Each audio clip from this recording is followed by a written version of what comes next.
to call the Hingham Advisory Committee meeting to order on Thursday, March 13th at 6:30 PM. And I'm going to read the following statement.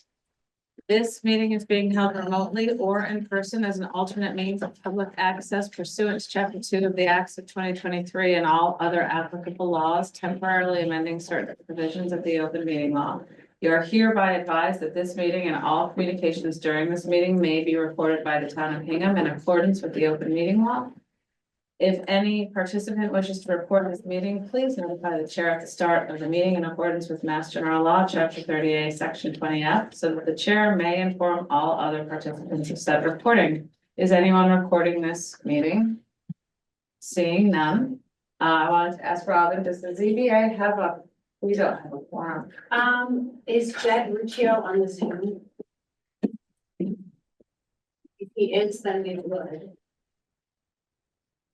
No? Okay. Oh, yes, Oh, yes, I there it did. is. Yes, I did. So then we do, so would you like me to open our hearing then? Yes. Okay, thank you. Might as well, with your hair. Yes, I can. So this is also the town of Hingham Zoning Board of Appeals. Today is Thursday, March 13th, 2024, and I won't repeat the statement about the meeting being recorded. Great, thank you. Moving on to comments from the public on items that are not on the agenda. Do we have any comments? Okay, seeing none, I'm gonna move on. So on our agenda this evening, we have, warrant article proposed funding sources, and we have an assortment of warrant articles. And I want to be cognizant of our time this evening. So I would like to set some time limits and see how that works. I'm expecting we're going to spend 30 to 45 minutes on the warrant article funding recommendations that Tom Mayo is going to do. And we have 9 articles that we're going to hear. We're not gonna be able to hear Y and AA tonight. And I was thinking if we if we're to spend 15 minutes on each article, that's 2.25 hours. So with the 30 to 45 minutes for the funding discussion, that brings us to a 3-hour meeting.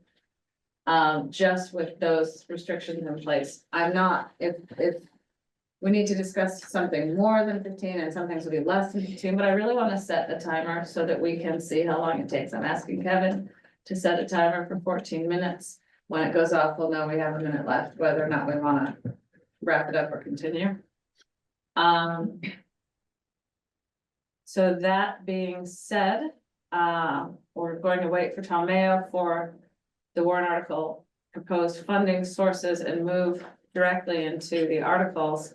On our agenda this evening, we begin with Article Y. It's the citizen petition for construction, demolition, and commercial landscaping activity. We're going to hold this article because the select board is now going to hear this, I believe, on Tuesday, the 18th. We would be starting with Article AAA, but I'm also just going to move this out of order and wait for Gordon Carr to arrive to be part of this discussion. So I am going to move on with the first article as CCC, exemption for lots of structures affected by taking. And I'm asking Sam to put that up for us and we can get started. The liaison for CCC. Jerry. So what would you like the protocol to be? I can introduce it. I don't know. If planning board, zoning board want to speak in detail about it, what's your pleasure? I thought that you would present it, Okay, unless the planning, for any articles, if you want to make any kind of specific presentation, we can definitely start with that.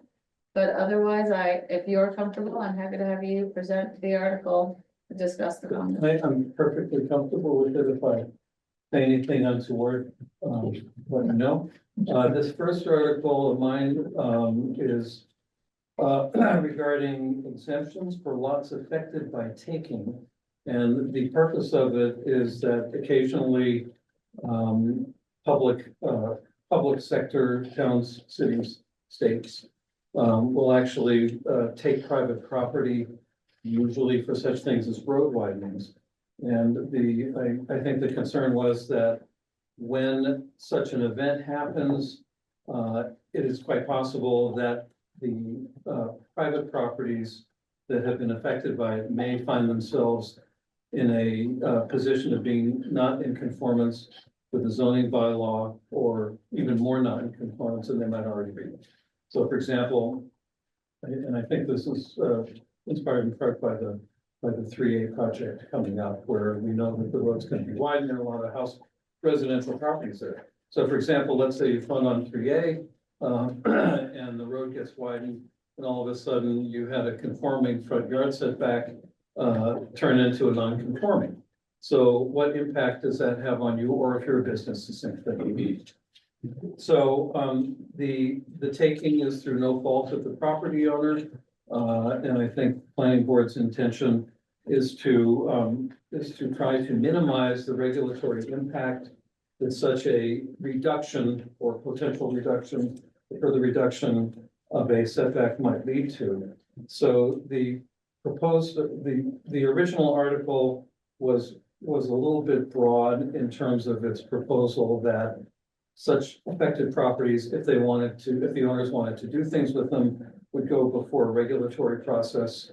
And then they, in the course of the hearings, they adjusted it somewhat so that taking residential properties, I think probably many of you are familiar with what we call the Hatfield Amendment, which basically says if you have a pre-existing non-conforming condition, you can modify your house, your 1 or 2 family house in such a way that you can maintain that non-conformity and extend it, but you can't make it any worse. So in the revised article that is now being recommended, single and 2 family dwellings that are so affected will maintain the same protection that pre-existing non-conforming house properties have. So they'll be treated like any other house that has a front yard that's less, or a side yard that's less than required. For the non-residential properties, the proposal is to allow changes through a special permit process. But some changes would not be permitted through the special permit process. But basically, it's the wording is, special permit A1 would be the process, provided that any non-conforming yard or height conditions are not extended. So it's a little bit more demanding on the commercial property owners than it is on the residential property owners. And that's it. So anything to add, subtract, multiply, divide? That was very comprehensive. What's the timing, Kevin? Did anyone All right, now, understanding? Is this Greek, Latin, or American English?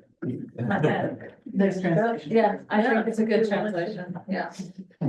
Do we have questions? Steve? One question, maybe it's got 2 parts. Makes a ton of sense. So my question is, 1, does that mean that there's a number of now non-compliant properties because they didn't have this new fix? And 2, it makes so much sense that it's probably been a problem for a while. Why is this coming up now? And this will be my same question with all these kind of things. These fixes in the zoning laws, what's driving it to happen today? Why didn't it happen 10 years ago? Why aren't they waiting for 10 years? So I'll defer to our friends in the gallery. It's possible it's happened in the past. I don't know if there's any specific examples, but the Route 3A reconstruction project, which is moving forward, hopefully, in the next couple of years, is gonna involve some minor takings of land along 3A, and it may affect some of those property owners. And it's definitely gonna affect 30 Summer Street, which the town acquired. Susan, do we know how many of these properties are residential versus non-residential? That may be affected by the Route 3A project? yeah. No, I don't have that specific number. But there is the case law Jerry was talking about, there is case law that even though the government did this to you, you don't get the benefit of it, so it's really an equity issue. And sometimes as far as your question of, you know, why is it just coming up now, sometimes something just comes to the attention that, hey, wait a minute, this is something that should get fixed, or often it is that local regulations lag behind, and that's gonna come up on something else we're gonna talk about. Like the local regulations often lag behind state law, either because some of it comes through case law, and, you know, the average planning officials in a town don't know every case that gets issued by court, so there's various reasons why something may come to the attention of planning officials and say, hey, why don't we address this and clean it up? And really, the short answer is, it's really driven by the 3A project. Yeah. And if it hadn't been for that, who knows, probably never would have happened. Yeah, because there's not that many, well, Hingham rarely, if ever, does takings, and there hasn't been like a state taking in the town, even for highway purposes, in a long time, so. I endorse, personally, I endorse the amendment. I think it's fair, and reasonable and makes sense. Are there any other questions? All right, do we feel ready to vote? Then I will take the motion, Jerry. I recommend that the town vote to amend the zoning bylaw of the town of Hingham adopted March 10, 1941, as heretofore amended as written in the document, if that is okay to not. Yes. Sure. Take a second. Second. All right, and we will vote, we'll start, no, I'm gonna do my order, sorry. All right, we'll start with Brenda. Aye. Alan. Aye. Carol. Aye. Joe. Was not here, sorry. Steve. Aye. Ryan. Aye. Kathy. Aye. Kevin. Aye. Ted. Jerry. Aye. John. Aye. Elaine. Aye. Ben. Aye. And Dave. Aye. Great, thank you. Moving on. Change your timer. Good job. To Article DDD, signage reference correction. So this is very much a clerical correction. When the zoning bylaw gets amended, occasionally paragraphs get renumbered, reordered, whatever. And because it's not a terribly complex bylaw, but there's a lot in it, and sometimes the references to paragraphs kind of lose track of when those paragraphs might have been renumbered. I believe that's what happened in this case. I don't know who discovered it, but basically there's no substantive change at all. It's simply changing the reference from the signage regulation section to the appropriate paragraphs that they were originally meant to refer to. Are there any questions for Jerry on this article? Okay, are we ready to take a vote? I'll take a motion. So moved. Second. Oh, yes, you Take a motion from Jerry. Good try. Take the glory away from here. Shucks. You make a motion. Oh, I'm sorry. Running on to EEE. Sorry. I move that the town vote to amend the zoning bylaw of the town of Hingham adopted March 10, 1941, as heretofore amended as follows, as written in the document. So. Second. We come to vote. Brenda. Aye. Alan. Aye. Carol. Aye. Steve. Aye. Brian. Aye. Kathy. Aye. Kevin. Aye. Ted. Jerry. Aye. John. Aye. Elaine. Ben. Aye. And Dave. Aye. Great. That's unanimous also. Right. Set the timer again. Moving on to EEE.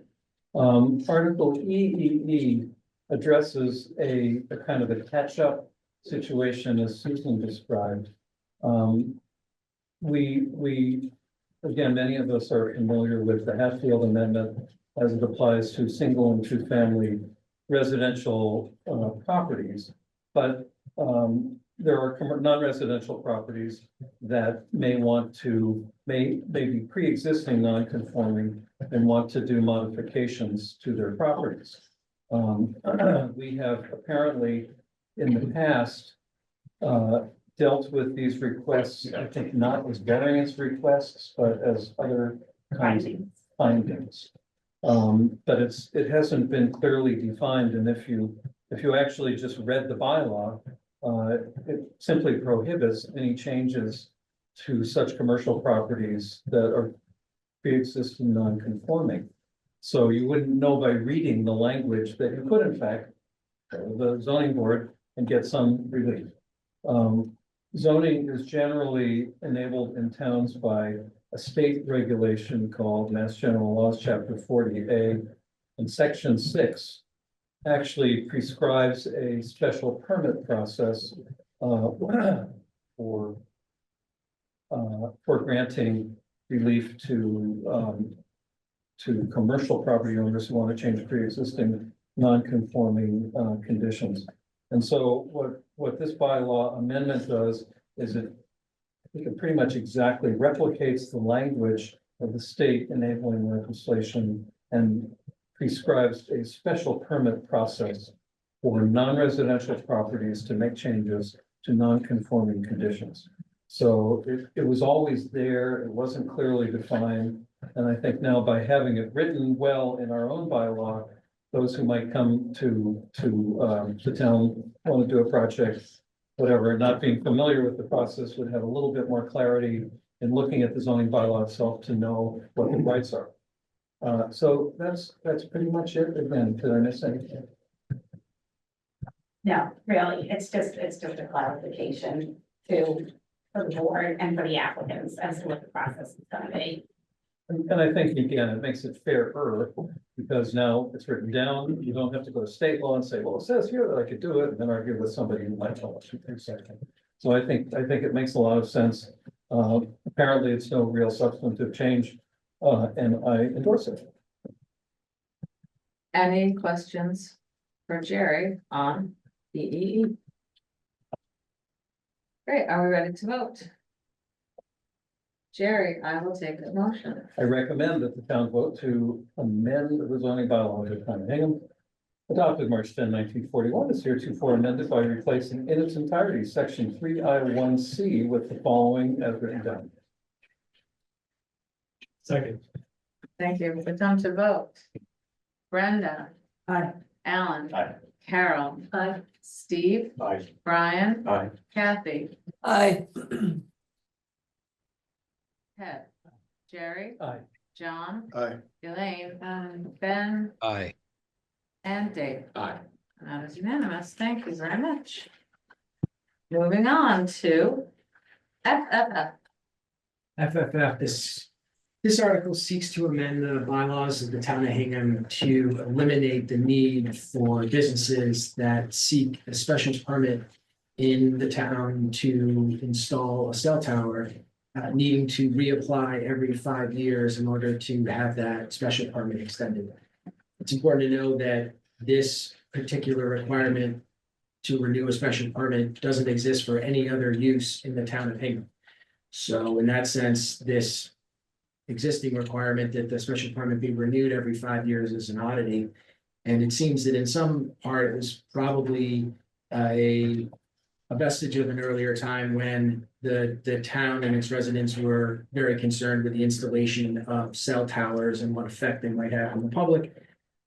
Nowadays, it seems that the momentum is on the other side, is to say that the residents of the town are seeking better cell coverage in many different areas of the town. So in an attempt to welcome companies that might, or be more welcoming to companies that might be seeking to build a cell tower someplace in town, whether it be on public land, like the cell tower that's located at the Reservoir of the Water Company, or someplace else on private land, eliminating this requirement that a special permit, once obtained, be renewed every 5 years by the CBA, being eliminated, seems to be in the best interest of the town and would be encouraging or would encourage businesses to site their cell towers in town.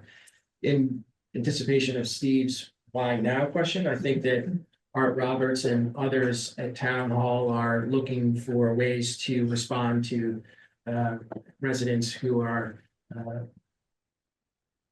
frustrated by the cell coverage in town and would like there to be better cell coverage in town. And so to encourage cell companies to come to Hingham, this is one step that is being suggested. So the chair of the ZBA is here tonight. If anyone has any questions regarding this article, which originated with the ZBA, she can answer those questions. Does anyone have any questions? Al? Would terms be granted in perpetuity or what, how would it be revoked? Yeah. So much like any other special permit, there would be an application, it would be reviewed by the ZBA based on criteria that's set forth in this, this section of the bylaw. There are other protections in this area of the bylaw that talk about what happens if the use is no longer needed or if other circumstances arise. And like any other special permit, if there were violations of the terms of the special permit, and enforcement action could be sought by the town and the building department and brought to the ZBA's attention, just like any other special permit. Really poorly maintained or something. Process. Yeah, and we haven't had any of those issues, to be honest. It's more of, it's like an administrative hassle for these folks to come back after 5 years, and sometimes the permit is lapsing and they haven't come back, and we just don't want there to be an interruption in self-service for people in the town, but we've had absolutely no issues. Except there's no enforcement issues like that. Are there any, Steve? So before this, we're companies that were in the business of constructing cell towers, and then the communications companies that were putting their receivers on. Were they coming to town and investing in getting 5 years and knowing they have to come back again and potentially not have it after 5 years, but knowing that they were likely gonna get an extension? Is that how it worked? Yeah. Okay. Okay, do you have any other questions? Okay, if we're ready to vote, Kevin, I'll take a motion. Thank you. I recommend that the town amend the zoning bylaw of the town of Hingham adopted March 10th, 1941, as heretofore amended by deleting section 5E7L in its entirety. Then we come to vote. Brenda. Aye. Al. Aye. Carol. Aye. Steve. Aye. Brian. Aye. Kathy. Aye. Kevin. Aye. Ted. Aye. Terry. Aye. John. Aye. Elaine. Aye. Ben. Aye. And Dave. Great. So. Unanimous. I've been saying anonymous all day. Moving on to Article AAA. Update to accessory dwelling unit regulations. All right, so I just would like to start by acknowledging that Michael Severa is here from the planning department. He has presented or prepared rather a couple of slides. And maybe it makes sense to put those slides up now. They relate to other zoning board articles, but they include some 2 slides regarding this article. Do we have those? I sent them. Perfect. Suzanne should have them. We also have Susan Murphy here, who's real estate counsel for the town. And Gordon Carr, the chair of the planning And board. Gordon Carr, I'm sorry. Coming in hot. Last one. But I knew. Sorry. Exactly. So I'm gonna try to keep my comments somewhat brief and then turn it over to the subject matter experts here if there are any specific questions. But I think it's important to essentially know the following, that last year in August, the governor signed a bill which amended Mass General Laws, Chapter 48, Section 3, and thereby permitted as of right ADUs, accessory dwelling units, in every town in the Commonwealth. That is an important distinction from the MBTA Communities Act, which we're all familiar with, having struggled with at town meeting last year. in the following manner. It's different because the Communities Act said each town shall pass zoning that does these things, and then put the ball in town's courts to do the thing. This Affordable Housing Act said in part, as of its enactment, every town now, every resident of every town as of right may build an ADU on its property so long as it complies with local zoning requirements, setbacks and other requirements. So right now, the law in Hingham permits by state law permits in Hingham the construction of ADUs. Hingham, since 2023, has had its own ADU bylaw. Various provisions of Hingham's ADU zoning bylaw are now invalid as a result of the passage of the Affordable Housing Act last year. So since February of this year, it has been, as a matter of right, every resident's own ability to build an ADU in its on its property, so long as it complied with state law. As is often the case with state law and law that is to be implemented at the local level, local municipalities have been given the opportunity here to, around the edges, include where it doesn't violate or doesn't conflict with state law or the regulations which have been implemented under the state law. It can, local municipalities can implement some tweaks, so to speak. That's what this bylaw does.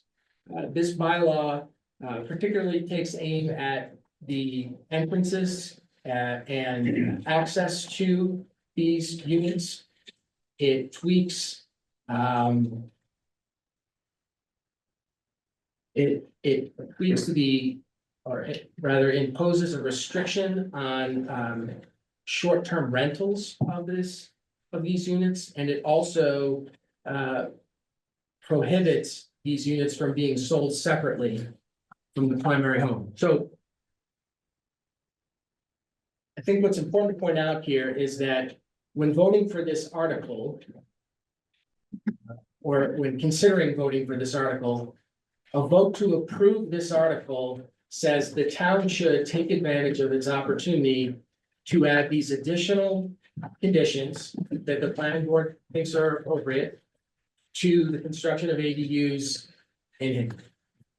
Voting no says the state law controls and Hingham will not take advantage of an opportunity at this time to tweak the state law as it applies to the construction of ADUs. So I'll just reiterate here, the state law is already in place, which means ADUs can be built as of right in Hingham today.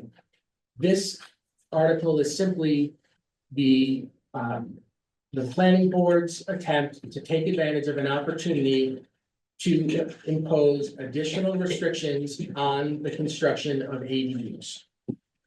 I'll point out that the ZBA and the planning board initially both had submitted articles to amend the zoning bylaws to impose these additional restrictions.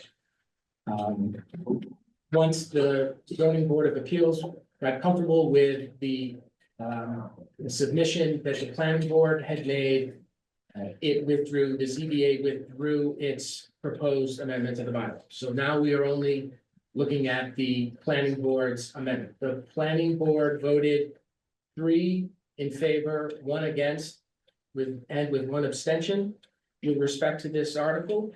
The zoning board of appeals voted in support of this article unanimously. I'll just also point out that there have been, and I have spoken with several people who are concerned about this article and are concerned about, in general, the effects of the Affordable Housing Act, the state law, the effect that state law will have on communities, specifically Hingham. those concerns focus on cost and also the disruption to the character of our town and other towns that might be caused as a result of the construction of ADUs. With respect to those concerns, I will simply say that while those concerns, in my opinion, are legitimate, they are aimed at the state law and should, in my opinion, not dissuade the town from considering this article, which acknowledges the reality that the state law already permits ADUs by right, and the town should take advantage of an opportunity that it has now to add some additional restrictions where it can. So I hope I didn't muddy the waters with those remarks. And I'll, like I said, I'll turn it over to the subject matter experts for any additional comments. Okay, thank you. Do you want to make any comments on the presentation of the article? If not, I'm going to open it up to Just questions. open it up, I think you did a great job, so we'll answer. He always does. That I think Carol had her hand up first, Steve, so I'm gonna, Carol. What was the basis for the no vote? I'll take it. Can I speak from here? Is that okay? Sure, Okay. probably identify yourself. Oh, yeah, sure. I'll identify myself. Gordon Carr, Chair of the planning group, here in Hingham. A lot of the discussion among the board was, as was just described, the frustration with sort of a little bit of the whiplash from state laws, requiring these changes. These were drafts until February when we were going through the hearing process. There was some question about whether, much like a BT communities, would litigation change something down the road? And I'm not gonna speak directly for my colleagues, but there were suggestions that in fact, we just refer to the state statute in the body, right? And so whatever the state does, they can make the changes, and we're not going back over and over and over again as a planning board and as an advisory committee and as a town meeting, making all these tweaks to comply with these, sort of ongoing changes at the state level. My sense is that was sort of the nexus for, let's just do that rather than being on this hamster wheel constantly trying to keep up with changes at the statutory level. But we wouldn't have then been able to have these additional restrictions, That's probably right. right? Yeah. So these are more conservative, if you will, that we took advantage of. Ultimately. Thank you. Steve? Thanks. So I don't quite remember all the things that were said at the annual meeting where the ADU dispute took place, but it was a big issue, as I remember. And so my question is, if the state law was in effect back then, would that entire, If it was, yeah. would that entire meeting have been unnecessary? Because the state law would have taken care of us. That's part one. Part two is, are the changes you're proposing now consistent with today's Hingham bylaw? Or are you gonna create more issues that the same people that fought the last ADU article are gonna come forward and fight again? So, on your first question, the state law made everything that happened in 2023 completely moot. So if the state law had been in place in 2023, that whole zoning amendment it would have been a zoning amendment like this. It would have been conforming the zoning bylaw, because it was actually first adopted in 2018. That was attached ADUs. 2023 was including detached ADUs. So that was the debate in 23. The state law now allows any type of ADU as of right in the manner that Kevin explained. So yes, the answer to your first question is yes. On your second question, what the planning board has done with the assistance of the planning staff is take the statute and the regulations, put it next to the existing bylaw, and basically cross out everything in the town bylaw that is no longer enforceable and replace it with kind of the regulations, and it's really a roadmap for residents So that's the other benefit of not just say see statute. The benefit is explaining to your residents, okay, if you want an ADU, this is what you're required to do. And here's the additional requirements that the town is going to, and reasonable regulations that the town is going to impose over and above the state regulations. So that's what the effect of it is. Okay, so the last part. Yeah, I mean, Are the same people gonna come back and fight it because you're They- doing things that they didn't like last time, and you're doing it again? They could potentially do that, but then I think that Kevin will ably explain why the town's doing it. Gordon will do so. If there's a legal question, I'm happy to respond. But, you know, the answer is, it's a state law and it's aside from just having your bylaw be consistent with state law as opposed to inconsistent with state law, which as council we would recommend. The other answer is you have residents who turn to the bylaw to figure out what they can do. And without making these changes, they're gonna open the bylaw and what they're gonna read is gonna be completely wrong. So it's also kind of from a, you know, a service to the, I don't know if that's the right way to put it, but it's also a service to the residents of the town to have a bylaw that correctly reflects what the law is and what they can and cannot do. So that's the other reason to do it. And that will need to be explained if there's people who raise concerns at town meeting. I mean, I think Kevin very ably explained, if people vote this down, that doesn't mean your next door neighbor can still put an ADU in their backyard. There's gonna be less restrictions because the additional requirements that the planning board is recommending won't be there. So you could fix you could do plain vanilla, which is fix the bylaw, so it's not confusing and consistent with state law. You're going further than that, Right. so. Are you pushing in your mind, are you pushing the envelope further than you did at the last town meeting when this was a debate? No, these items were already in here. These for the items that Kevin listed. Well, the whole issue of selling it separately wasn't there because that was before it was as of right. It required a special permit and everything else. So that's new.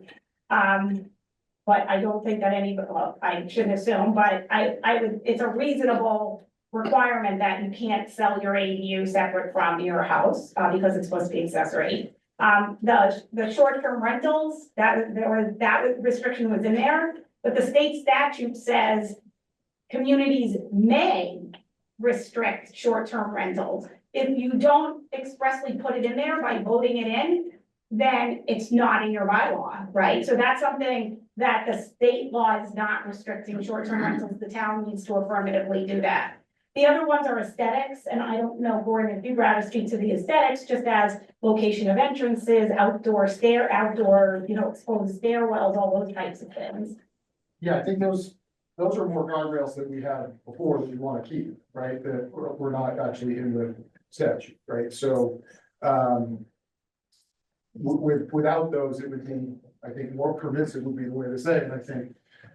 If we just follow the state statute. So we're trying to maintain some of the protections that we had originally as we comply with the state law. Thank you. We have more questions, so I think we're going to set another, because we sped through the rest of those articles, let's set another. That's gonna go for 8 seconds. Brian. Okay, I'll be brief, but I'm gonna respectfully dissent on this one. Even though it's more symbolic and there is a law in place currently. And I'm gonna succinctly explain why.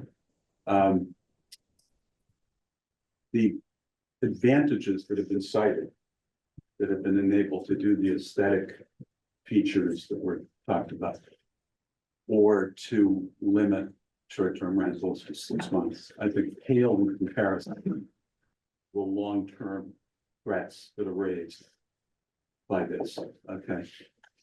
There are two pieces of legislation, MBTA communities, affordable housing.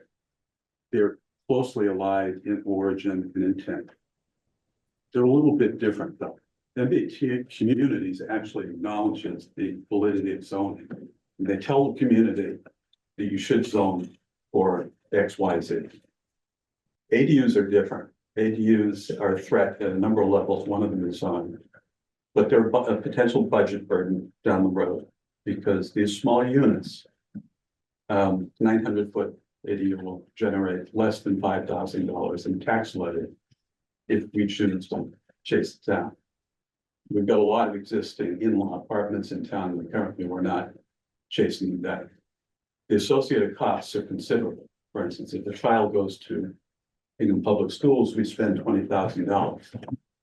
And there are other infrastructure, water, roadway, things like that that are associated with it. So as the town goes forward, potentially into difficult times, there is a real question about the budget burden that might arise here. Secondly, having multiple non-owner families on what is currently considered to be a single family zoned parcel presents some fairly obvious contradictions that I'm concerned will be one day raised, exploited by developers. And I get phone calls from private equity continually, looking at my property and offering money that can only be justified if the property is subdivided. And finally, the other consideration here is the implied changes to the character of the town.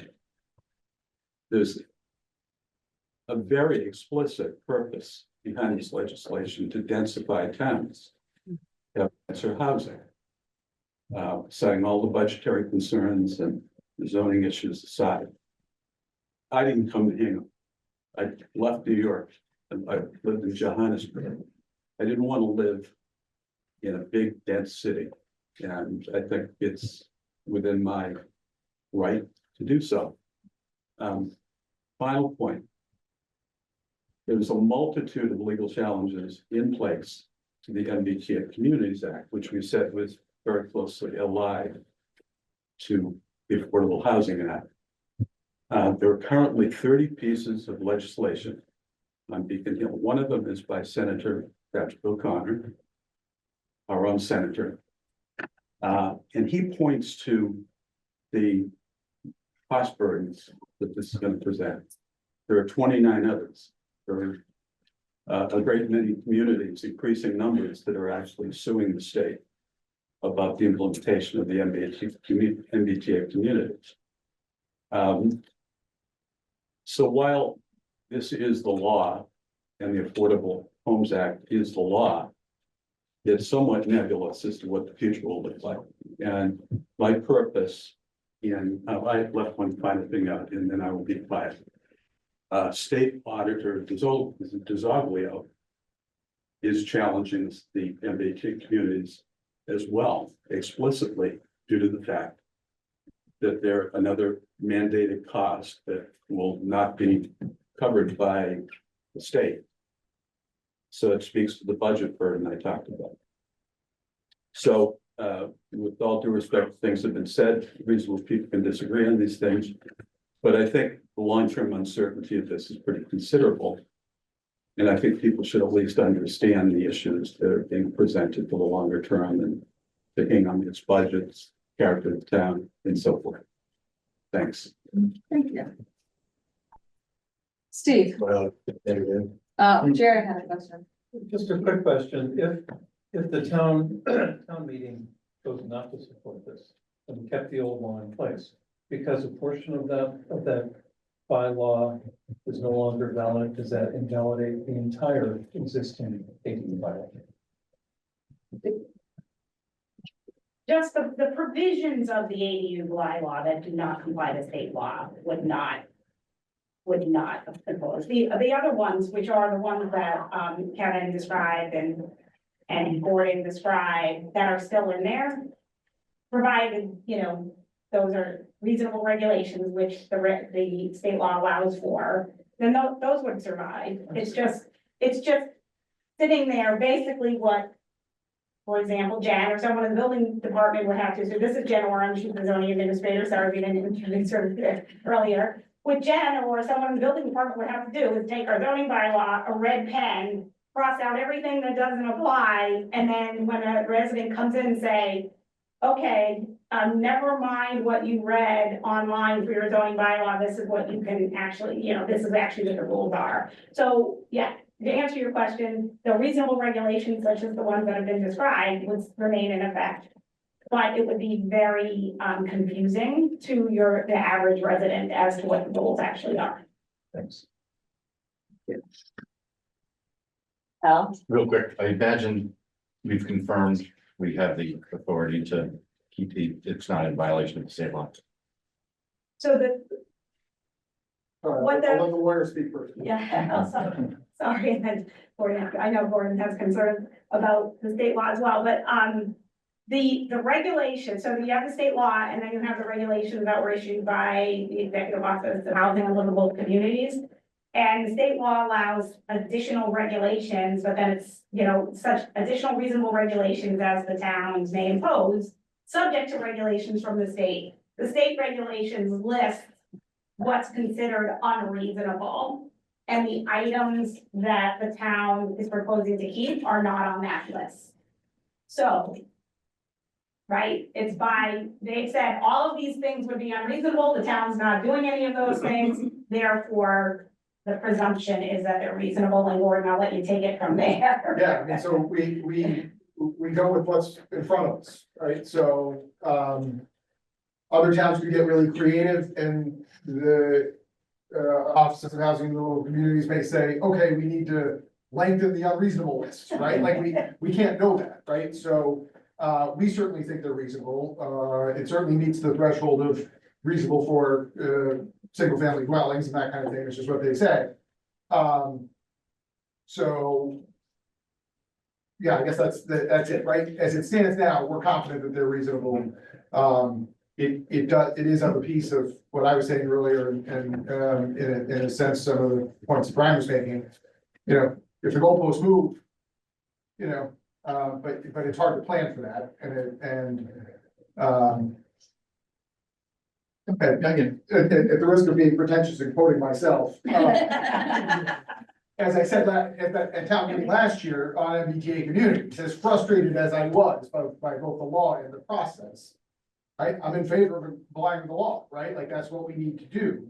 And when they change, we'll be back, right? And to my colleagues on the planning board that were frustrated that we're keeping to come back, that's sort of our lot in life, I think, as the statute may change in the future. But we're confident that what we have here are reasonable and provide the protections at least we're able to. I see Kathy has her hand up. Yeah, so my question is there a reason why the short-term rental isn't at 6 months instead of 30 days? Yeah, because the state statute for MBTA community, well, the regulations tie it. Okay, I'm sorry, I'm gonna back a few more steps, sorry, Kathy. There was a statute that governs short-term rentals that was adopted by the state a number of years back, primarily so that the state could tax short-term rentals. So that was the reason they adopted the law. But they defined short-term rentals as anything less than 31 days. So when the ADU regulations were adopted by EOHLC, they looked at the statute that talked about short-term rentals. They tied it to the existing statute, which is related to taxing short-term rentals, and said that's what short-term rentals is.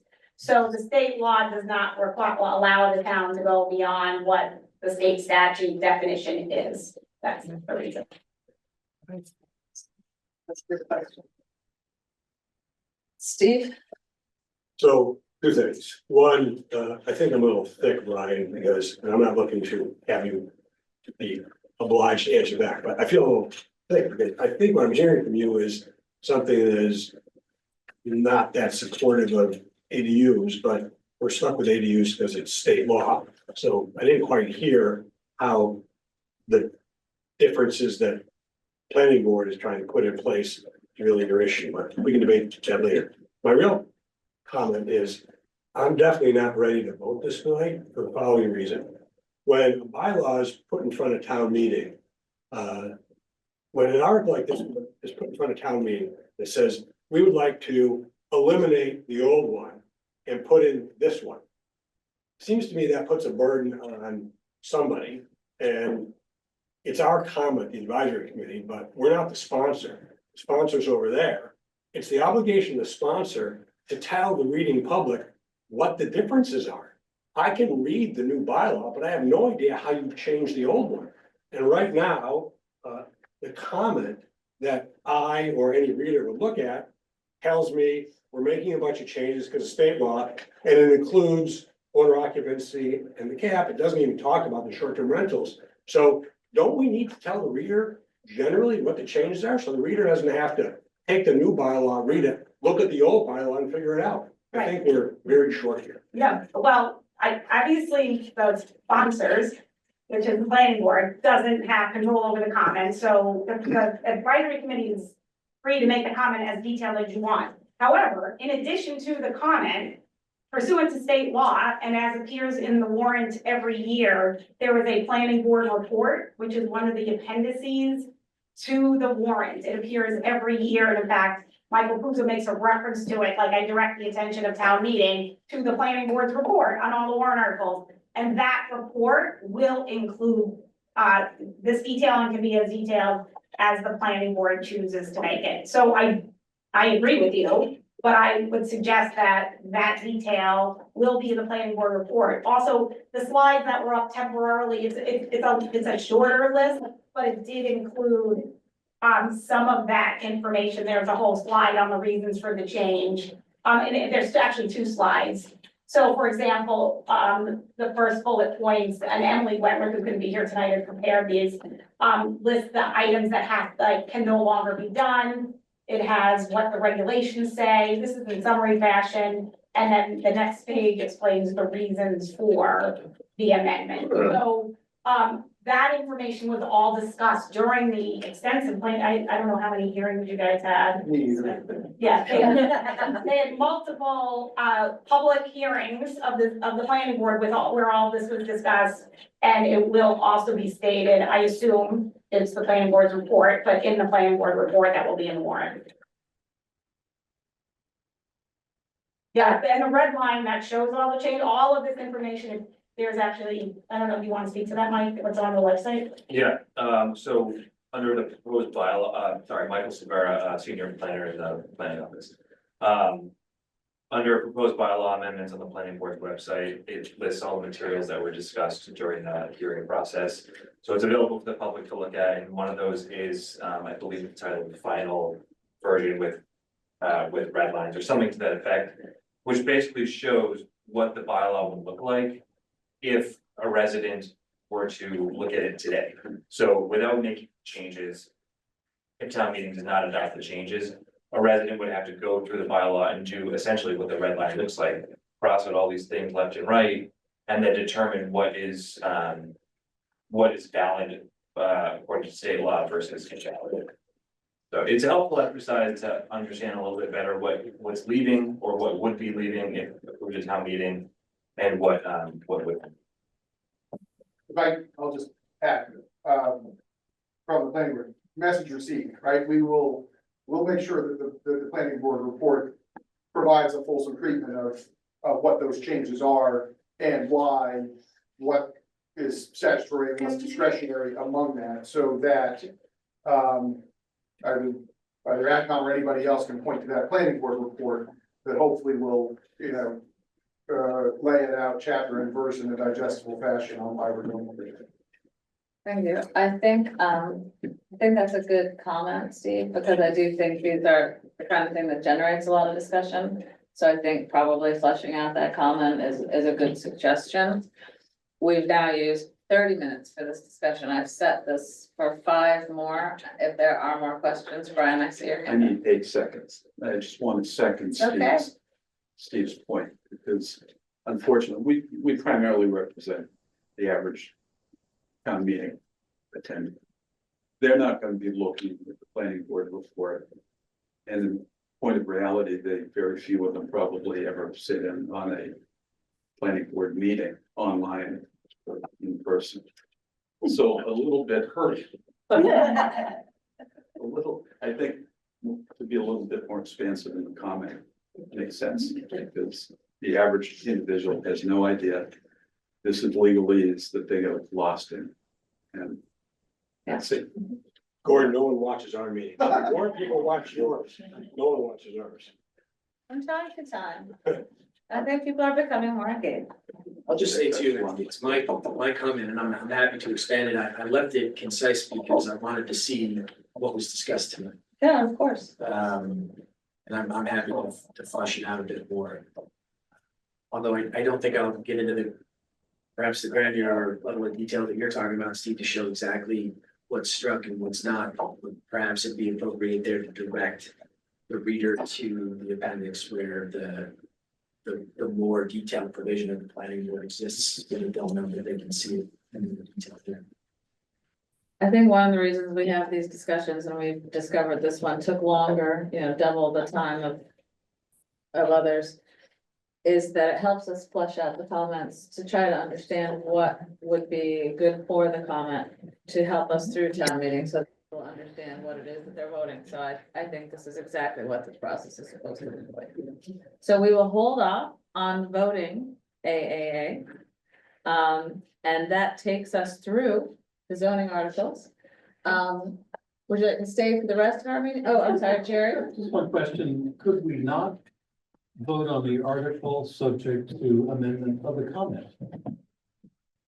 Because we're not gonna, I assume, It's a negative in there. Could we vote on it? I just want to clarify your question. could we vote on the article while reserving the right, the time, whatever, for Kevin to update the comment? So that we're not discussing the article again, we're just homing in on the comment. How do the committee members feel about that? And please express your opinions. Steve? I stay the same, I'm not ready to vote because without having read through a comment like that, I'm still in my brain uninformed about what's going on. So you can vote, I'll just stay. Okay, thank you. Now, again, if you'd like to stay for our meeting, you're welcome, or if you would like to adjourn your committee meeting. Oh, yes, I guess for Jed Riccio, who's on the Zoom, I would accept a motion to adjourn the ZBA's hearing. So moved.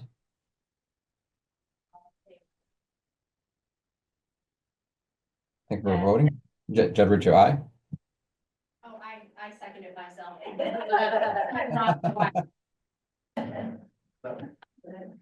Great, thank you so much for coming in and Thank you. Well, does someone let anybody know, if you don't think you need anybody at the next discussion, you will let us know, or let Kevin can let us know. yeah, Kevin can let you know if we think we need anyone here for that vote. Okay, great. Thanks so much for coming in. We appreciate your time.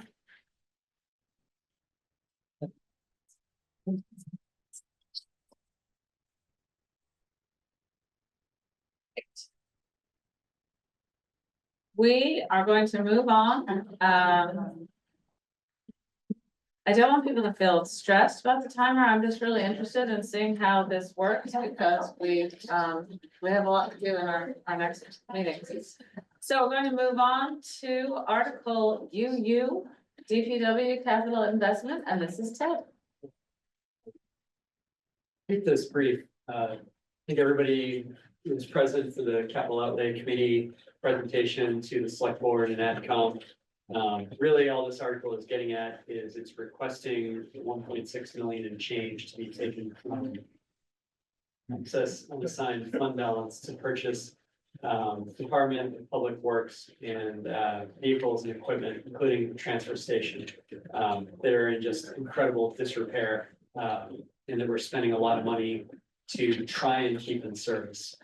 And or have to hire contractors to come in and do plowing if one of our plows are broken and things along those lines. I did include a list of the vehicles in question. And another thing to point out too is even some of the more basic vehicles, the lead time to get these things could be 6 to 9 months. And two of the most expensive vehicles, which is the specialty snowplow that has basically a spreader between the two wheel axles. to allow the trucks to go hilly areas because it gives traction to the rear axle. But as a result, it rusts the heck out of it from all the salts that is hitting up underneath. That could take a year. And then there's also a street sweeper, which is not something you can go down to local car dealership and get either. That also could be a serious lead time. And I remember when we toured the DPW, Steve was there as well. You could literally see through the beds on some of these trucks. They were so rusted out. And I remember one of the gentlemen was talking about one of the motors on the street sweeper that powers like the big brushes. Just one of those motors on the front that powers the brush is $10,000 just for that one motor. So I mean, the costs associated with these things and trying to repair them when they're past service life, useful service life, it just gets prohibitive, long story short. The other thing I should mention too is these are critical vehicles for town. From a safety issue perspective, you know, these are the vehicles that plow our streets. And you can see an impact there on, you know, an ambulance trying to respond to somebody's house for a medical emergency, or even just quality of life from the perspective of, I want to get out of my driveway and go to work. Or the kids need to get to school and the sidewalks aren't plowed. And then that causes school delays or the cancellation of school, and then we're tacking another, you know, day at the end of the year, things like that. So that is kind of the crux of what this article is getting at. And what it all comes back to is on capital outlay committee, we're working with a limited amount of funds. And to try and fund all these vehicles would have taken up, I don't know what the percentage was, something like Half. yeah, it was maybe not half, but it was close to half of the capital outlay budget to fund these things. Yeah, probably was 1.6 million. So, so that was what kind of drove going the route of an article via the select board. Because otherwise, we would have missed out on other things. Like, for example, the police would have not received some of the things they were requesting, same as the fire department. It's really other critical town needs as we saw it. So that is basically the article in a nutshell. Looks like Jerry might have a question. So, as we know, we are not going to be voting this article tonight because it is an article that requires funding. And we are waiting, Tom Mayo is going to be coming in to discuss proposed funding sources, at some point this evening. So, well, we're not gonna move to vote. Does anyone have questions for Ted about this article? And Jerry, I see your hand raised. Read my mind. I just wonder, I did miss one meeting, but have we publicized amongst the group what our excess unassigned fund balance now is this year? We have Looks like 14-ish change. Million. So that was. 14 above the 20%. Is that what Michelle did when she did that? Fund balance, yes. Are there any other questions about this article? I have a quick one, Yeah. and it's more of a thought than a question. We have our capital policy, which is 3 to 6% of total budget to go towards capital. But then last year, the year before, we did like a $1.2 million fire truck, or this year, we're talking about $1.6 million. And these numbers don't get reflected in that policy. And so I wonder if at times we look like we are underfunding capital more than we really are. And so I think I when think we're we underfunding capital outlay committee is a better way to maybe think of it. underfunding the capital outlay committee. Yeah, my words aren't, yeah. So I'm just wondering, as far as financial policy and decision, like, I'm very supportive of this article. But I just wonder if this is something that we need to take into account with our financial policy and with our capital outlay funding discussions, and even the graph that we are showing that looks like we are funding to, say, the lower end of the the bar that we have, and then perhaps that might change. But again, this is not a discussion, it's a larger discussion. It's just something that I was.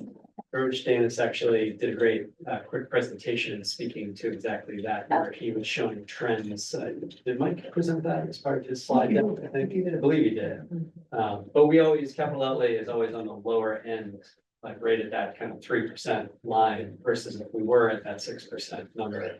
Things like this could be funded via capital outlay committee as opposed to having to go through, the process of getting an article to do these one-off things, which are pretty common.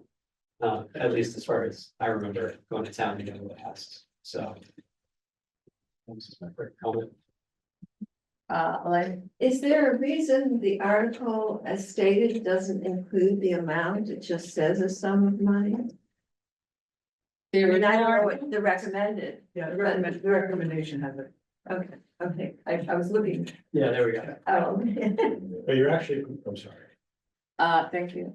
Steve? you're actually right, because the select board knew the number when they drafted the article, unlike many others that were drafted 2 months ago, people didn't know the numbers. But Mike, I wanted to just comment on what you were asking. George's analysis does suggest that we've been on the low end of this 3 to 6% range. And you're right, we spend a heck of a lot more money on other things, but the kind of things that capital outlay covers are things that the departments put in to their capital requests. And they're never big enough, or maybe they don't have the gumption to say, I have this stuff, it's not gonna get funded by capital outlay, do an article.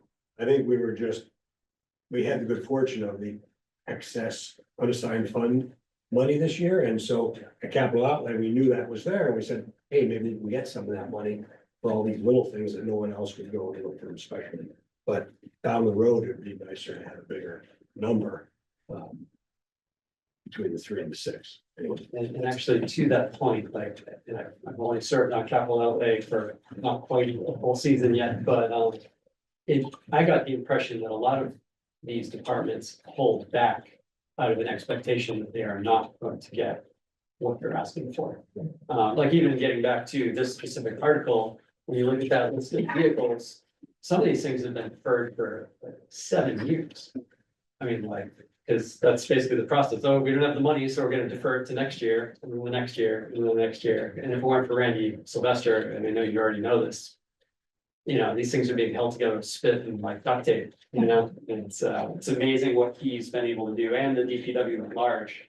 I think we're very fortunate to have him, although he is retiring this year. Keep going. You're retiring, there you go, yeah, so, but yeah, so I mean, I think the more things are also deferred than people might expect, as far as your average citizen probably has no idea, and all they're complaining about is like, oh, why isn't my street plowed? Yeah. And I recognize that we would like to put more money. That it would be appealing to put more money from the operating budget into capital on an annual basis. And be more towards the 6 than the 3, but I also recognize the budget challenges that we're facing and the problems that we would have doing that. I just think that if we represented the times that we invest more money into things that would have been funded through capital, we would have some spikes in those charts that would show that there were years that we weren't truly at the 3%. We weren't truly at the lower end, and I just wonder if those things should be represented as investments, I guess. It's something to think about. It was just a thought. But we're not ready to vote this at this time. Hopefully, what I'd like to know is, are there any more questions so that when we come to vote this, we won't have to reopen the discussion? Any more questions for Ted? Great, thank you. That was an excellent job, by the way. Thank you. And everyone else does a great job too. Just came in really quickly to pull that all together. All right. Start our timer again. Article DD. This is also Ted's night. The repair, reconstruction of Town Pier Wharf and Inner Harbor structures. This is a fun one. So I spoke with J.R. Fry, the town engineer, at length on this one. He was very patient explaining everything to me. Long story short, in 2021 annual town meeting, via Article 20, $5.65 million was appropriated, although never borrowed, for the explicit purpose of fixing town pier wharf. My understanding is the firm that the town hired to do some engineering and whatnot and pursue permitting with the Commonwealth didn't do a very good job. And long story short, the first go around, they ended up pulling the permit because it was dead on arrival. And it would have cost the town hundreds of thousands of dollars more in fees to try and jam it through. They went back again a second time, same thing happens. So they pulled it again. And then that caused delays. They've since hired a new firm to represent them that apparently is doing a good job. But since 2021 to now, due to inflation, permitting timelines and everything, the $5.65 million originally appropriated to fix the wharf is not even close to being able to do that. And I think we talked about this a little bit before in committee. The number now is for just that wharf in excess of $20 million, just to do that one wharf. And there's a whole harbor development project, and that's a piece of it. But what is being requested is that we expand the language so that that same amount of money could be used for smaller permit-ready projects that town engineer feels will basically help build climate resiliency and protect against storm surge and storms as far as the downtown area, for example. Like one of the things they want to spend this money on is a storm gate, which is kind of where the like Water Street is, like behind the Station Street parking lot behind Tosca, where the train tracks are. There's basically like marshland behind there, or there's a name for it. Well, Meadows, I think. But that is an area of potential storm surge due to, you know, hurricane or you name it, or sea level, you know, rise over time. And if it comes over that into the Station Street parking lot, it's basically a funnel right into the downtown. So that was a concern that they were looking to address. They were also looking to kind of beef up the shoreline where we have the sand dunes from the Bathing Beach parking lot, like pretty far down to the bandstand. They were also looking to raise the parking lot. I remember, Joe, you made a point about this last time because it might cost parking spots. But they wanted to reconstruct and elevate the Bathing Beach parking lot between 2 and 4 feet, which could result in the potential loss of 30 parking spaces. And when I went back to him after you had commented on that the last time, he did mention that that could be partially at least alleviated with the addition of these reinforcement mats that they could put on the grass. Think almost like rubber mats. So if you had a boat trailer, you could back up onto the grass. But if it was just grass, the weight of a boat trailer could just sink right into the ground and cause ruts and maybe commit stuff. These mats would prevent that from happening, but it would help make up for the loss of some of the longer parking spots that people use for their cars with boat trailers. That was one of the other things they were looking to do. And he is pursuing grant money for this. But that's essentially what they're trying to do, is just repurpose the money because the language was so specific in the original article that they could only use it for the wharf, but that would not even come close to covering the cost of fixing up the wharf. So they're trying to use it for these other resiliency projects that are kind of small dollar, ready to rock type projects. Thank you. Question on this for Ted. Steve?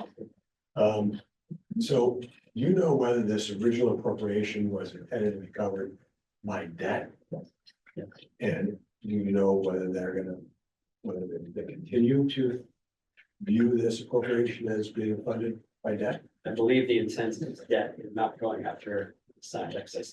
That is correct. Brenda? But what is it, excluded that or no? No, it's in the debt schedule.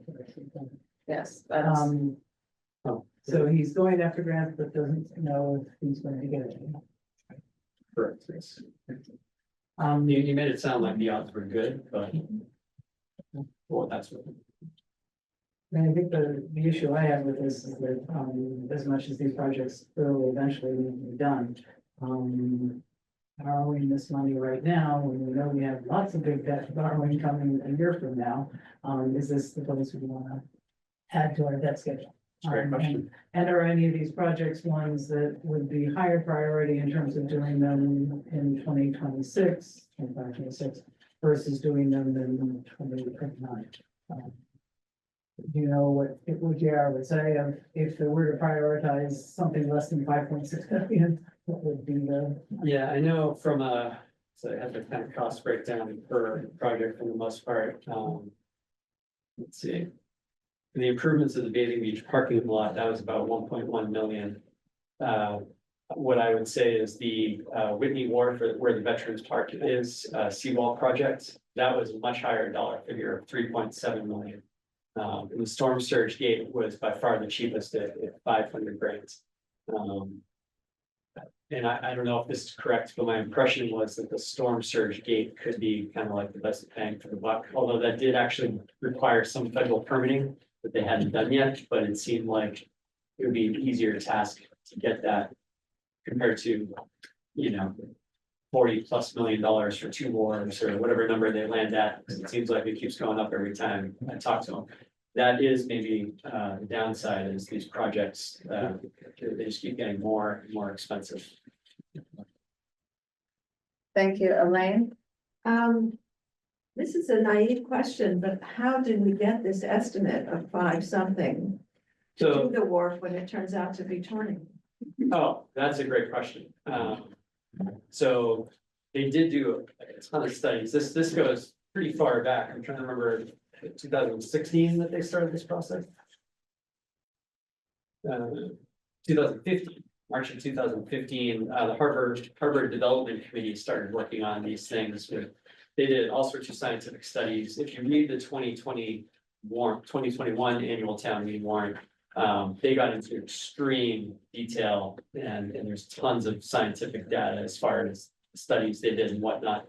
And at that time, that was the estimated cost for those projects.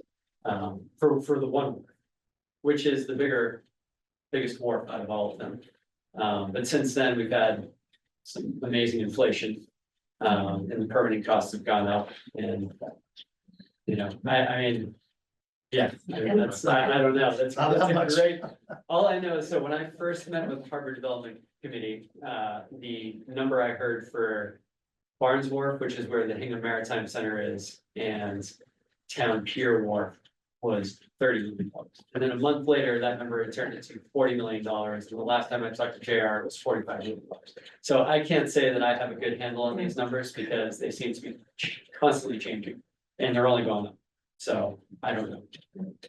This is a follow-up. Those are very large. Incredibly huge numbers, yes. I mean, not just numbers, but in terms of structure. I mean, are we just kicking this down the road? I mean, how perilous, not that we're gonna come up with 20 million this year, but I mean, how perilous are the circumstances that need repair? So, and it's a tough question to answer because I asked the same thing. And it's one of those, they don't know how long these wharfs can last because it depends. It depends on how many storms they might have, and things of that nature. So that they're kind of guesstimating. What they do know is that these things will eventually fail. As far as they know, and I think I had a line in there, like in living memory, which I stole from the Harvard Development Committee. These things might not have been worked on for 100 years. I mean, substantially worked on. So there is a point where they're gonna not work. And then I think the town is gonna have to decide at some point, do we wanna just do like a retreat plan where, because I asked JR this too, well, what if we let them fall into the sea? What happens? He said, well, we could do that.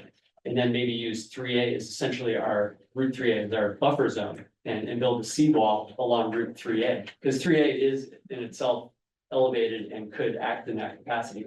So that would be maybe the cheap solution, but when you talk about the character of the town and what we pride ourselves on, like the town of Pier Wharf is really our active town wharf. I mean, so from a boating community perspective, and again, we're an ocean seaside community, kind of value do we place on that infrastructure? Okay, thank you. Joe? Just to address, how badly we need these.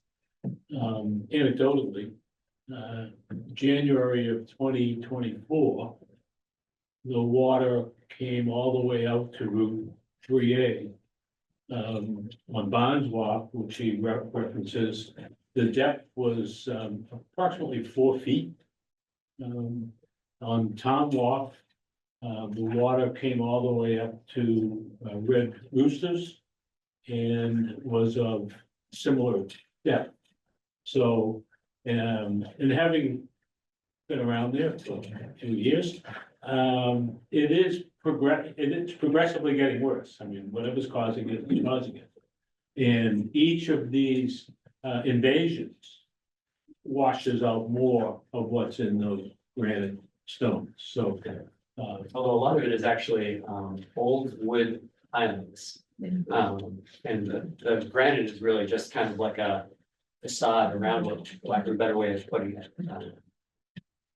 but if I could for a moment, having said that, I fully agree that the floodgate is probably the best value in helping relieve some of that. And I know these projects will all be helpful that are identified here. But to maybe a little bit on the point that Brenda had made, would it be a better strategy? And can we do this? Earmark that appropriation for work on the wall, but not utilize it until this much larger project comes along. It would certainly be a minimal part of what that project is, but it's something. Just a question on that is a strategic way to do that. It's a good question. Brenda? I mean, I think that's my question. Do we want to spend 5.6 on these 5 projects when we might want to use most of that 5.6 or a quarter on one of the roof floors? Because these don't touch those floors, right? None of these projects do. Well, the only thing that does is on where the Veterans Pier is, they were talking about basically doing like what he called a revetment. So you can almost think like big steps. And that, the idea was like, I believe like, for wave action, it can help facilitate that, almost like a buffer. So that the idea is that we protect town wharf That some, was my understanding. down here. Yeah.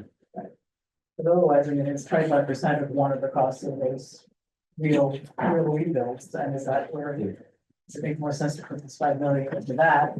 Well, and I think he was looking to move forward these projects as part of the overall harbor development I understand. plan, because just to protect the bathing beach, for example, in the parking lot, which, to Joe's point, it can get flooded. I remember driving down 3A and I could see where the Iron Horse statue is, like the water was past that, which is the town Pier Wharf you're talking about, so. I mean, if there's a king tide, Yeah, I think those are really good questions. Joe? Kind of a follow-on to the question about earmarking the monies. What happens if this doesn't get approved at the time? What happens to that 5.6 million It appropriation? never got borrowed. I know it hasn't been borrowed, but if it doesn't get approved, so the original. do we still have permission to borrow? Only for the purpose it was originally Got it. passed or authorized, which was for the town pier project. And if I'm right, the functional step would be to, should we decide, let's not put 5.6 into these projects, let's instead put X amount into one project. That would be the recommended motion here. What that doesn't say is, I don't know, I think Michael Buzo says, one town meeting cannot force a future town meeting correct actions. So I don't think you could earmark something saying, we're saying this now has to go to that event at some future date. We can say this amount now can be directed this way. To what he says. Joe was asking, is there a way of saying, let's do X amount now, and then let's put the rest of this 5.6 into savings for the future town pier project? That's not what the article is asking, so. But I don't think that's ever possible, and I don't want to. I think you're correct. Since the future town meeting, it constricts them in some way, I don't know what his word is, but it's a constriction. Right. Okay. Okay, Or stabilization. Yes, you could. Okay, let's. that's true, okay. I don't know if anybody here knows the answer, but the article from 2021, which was Article 20, even though it was anticipated, I guess, to be funded by included debt, not excluded, anything funded by debt still requires 2/3 vote. So does this article, this repurpose, change 2/3 to 50%? No. It's still gonna be 2/3. You sure? Wouldn't bet my life on it, but yes. I'm just asking if there's, it's gonna go by bond council anyway. I don't know if that helps. well, no, what I'm asking really is, it's a complete change to the use of money. And I'm wondering whether someone's trying to get the change for the 50% vote as opposed to the new article and new money and 2/3 vote. That's what I'm asking. I would imagine our new guests can answer this question quickly. For the. Not, yeah, you don't have. For the $5.6 million reappropriation of the money for the harbor resiliency. Because that's a reappropriation of money and not, and we've already approved the borrowing, is that a 50% approval or 2/3? I think it's still 2/3. I think the borrowing for 2/3. You're essentially doing a new authorization, even though it's.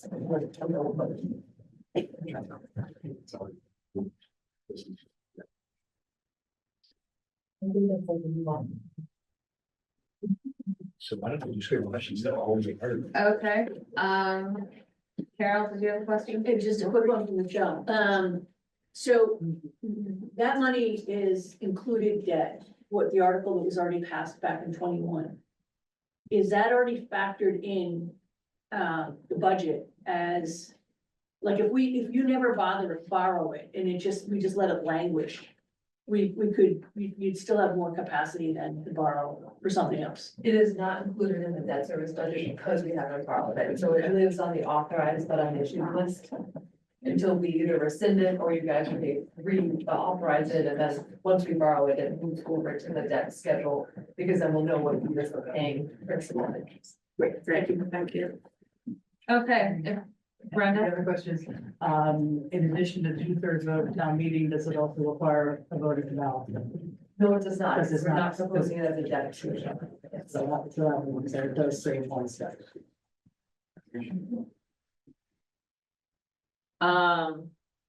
great, okay. Tina, this one, if we don't recommend this amendment to the 2021 annual meeting vote, it's what you just said, the authorization still exists to spend this money, but only for the war, Correct. right? Only for that specific one. Right, okay. That would be the way to say it. I was gonna say, well, that seemed to be the backdoor to what Joe's talking about, Yeah, you're right. without doing any of the projects that are on 10. That's true.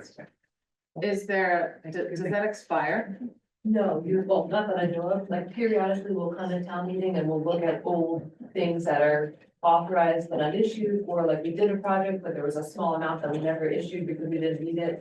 And we'll do an article to basically rescind those authorizations or pieces of authorizations to get them off the books. Okay, So it's there until we clean it up unless there's some kind of statute of limitations, but I try to do that at least once every 5 or 10 years. okay, thank you. Back door. Elaine, thank you. Look at that. All right, great. So this is another one that we won't be voting until we go through our funding proposal discussion. So our last article discussed this evening is Article BB, again, Ted, Recreation Department revolving fund, and this is just rehearing something that we've heard, and there was just a tiny bit to fix in it. Yeah, I did add a little bit more detail, in this version. Oh, you know what? I forgot to edit my highlighted, the highlighted section I'm going to be deleting. It's a typo on my part.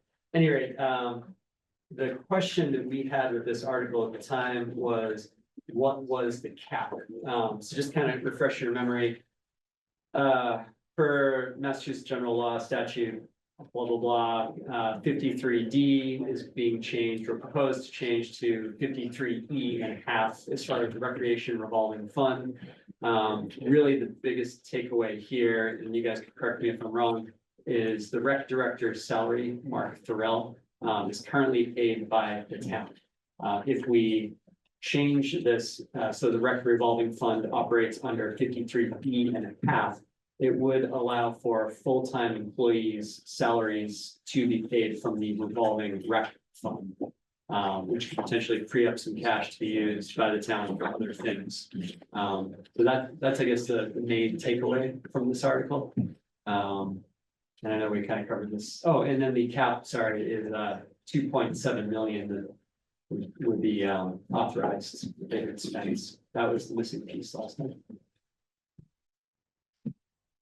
Yeah, I think in our discussion last time, there were more components to the article, getting this revolving fund in line with following the regulations of how a rec revolving fund should work. Correct, yeah, the town, And we discussed that, but it wasn't just that one component. no, that was like a big component of it, but Yeah. not the sole component by Right. stretching the imagination. Right. And frankly, I think this in some ways works to the rec's benefit, because as the rule stands now under 53D, the money in the rec revolving fund that exceeds $10,000 should really be moved into the general funds. Under 53E.5, that money would remain within the rec revolving funds, which again, I think would be to their advantage. Yes. Great. Okay, and this is an article that we could vote if everyone is ready to move forward with this rec revolving fund change. I'll take a motion, Ted. Okay, I will happily not read it all. Recommended that the town vote to amend the general bylaws of the town of Hingham adopted March 13th, 1934, or 1939, blah, blah, blah. Let's see, I'll skip down. For the text. Per the text on the recommended, or on the recommended motion, or action on to, or acts. Okay, no, you did that, all right, sorry, Great. all right. What do you think? I'll take a second. All right, Second. Thank you. All right, we come to vote. Brenda, Aye. Al? Oops. Carol? Hi. Joe? Aye. Steve? Aye. Brian? Aye. Kathy? Aye. Kevin? Aye. Ted? Aye. Jerry? Aye. John? Aye. Elaine? Aye. Ben? Aye. And Dave? Aye. Okay, great, unanimous, but as of the room, that's fine, super. Okay, we come on the agenda to Article E, salary of town officers. That article is not ready for completion.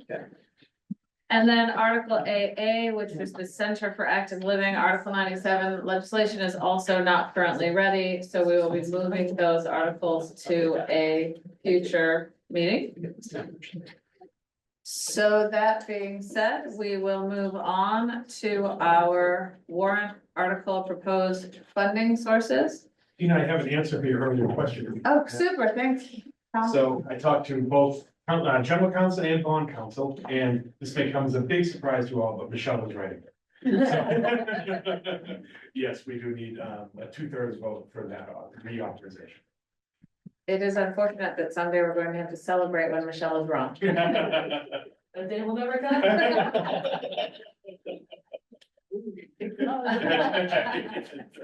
All right, great, thank you. Michelle, I don't know, so Michelle and Tom are going to do this presentation, so if you'd like to go up front, that would be great, and we're going to discuss where we are with the proposed funding sources for the articles that require city funding for this town meeting. And I just want to point out that it is the advisory committee ultimately who makes the recommended motions for both the article and the funding source. And that we are guided by our select board on how to make these decisions. So with that, I will have Tom and Michelle report. Okay, Sam's pulling up for us, thinking. Yes, so the big news is, have you guys talked at all about the school roofs? we have not. So there have been some changes to the school roof articles, as recently as a couple hours ago.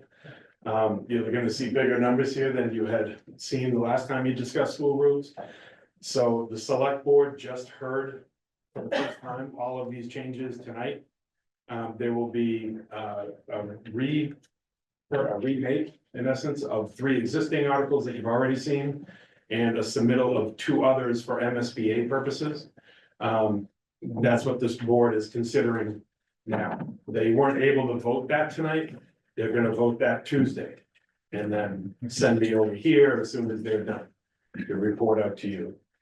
Because those numbers have changed and gotten bigger, again, the select board is unable to tell you all exactly what their recommendation is for all use of fund balance for everything. We can tell you a lot of them, but we can't tell you what they think we should do for all of them.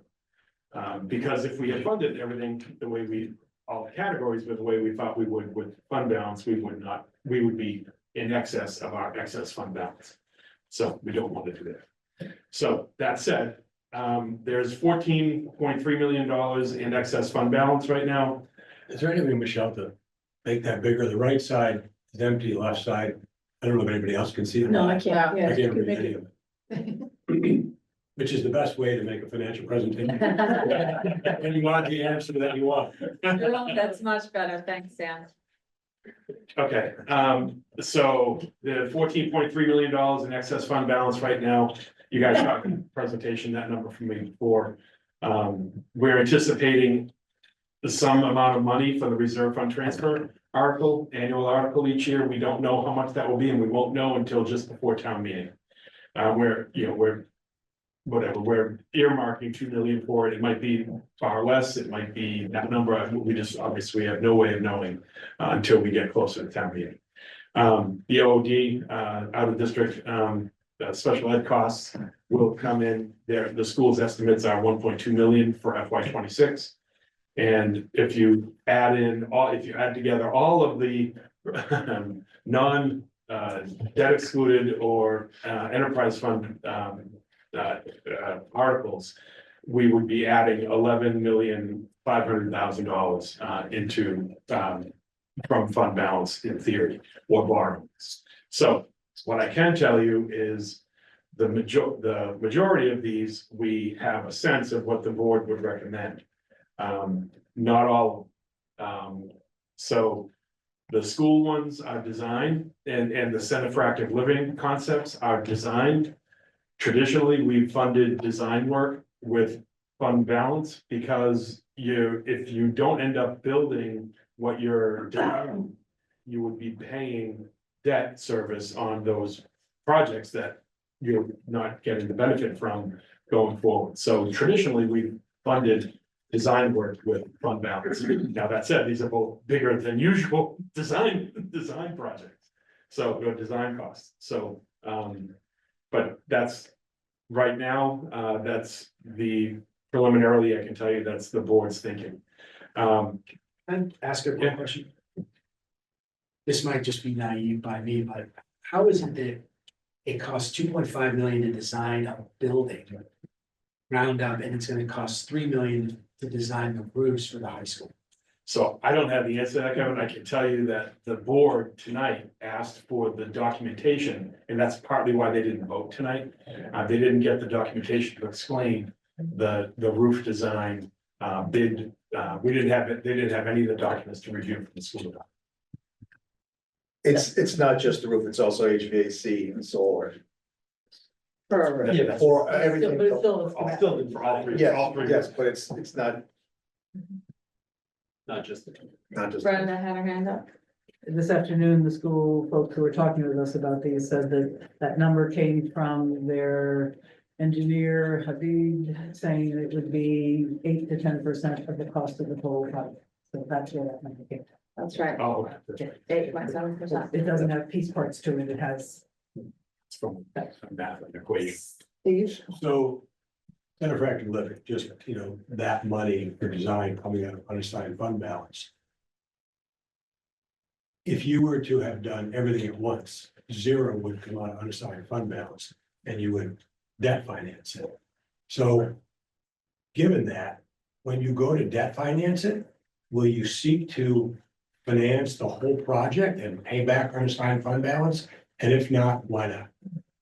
We haven't before, we could, and It's although at that according point, to them, it's a 50-year project, so why wouldn't you fund that with debt? yeah, I mean, we would be, I guess, borrowing money to drop the fund balance. We've just not done that before, Steve. I don't know if you can do that.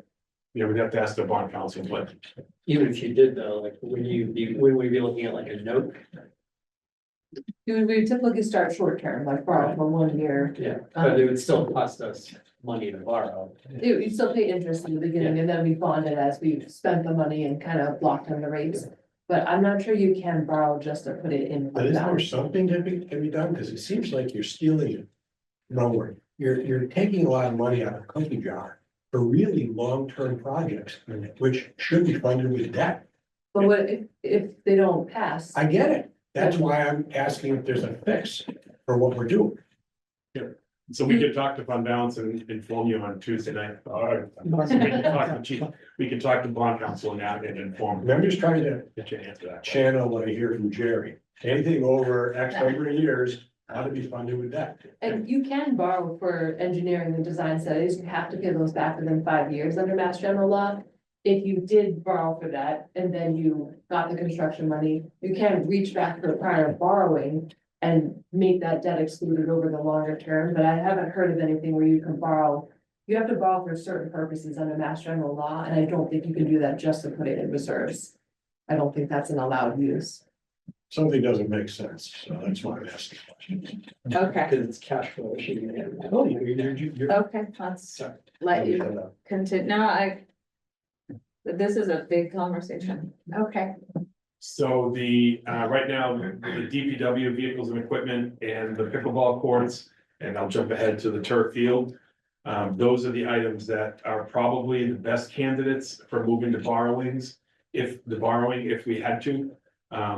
And I anticipate we will have to for at least one of the three of them. And I don't know where the board will come out on that. I would anticipate that it would be the DPW vehicles and equipment that would most likely become a borrowing. But I just don't know yet. Problem we have is that if we look down the bottom, the 11.5 plus the anticipated 3.2 up above brings us to 14.7. And we only have 14.3. So Go back.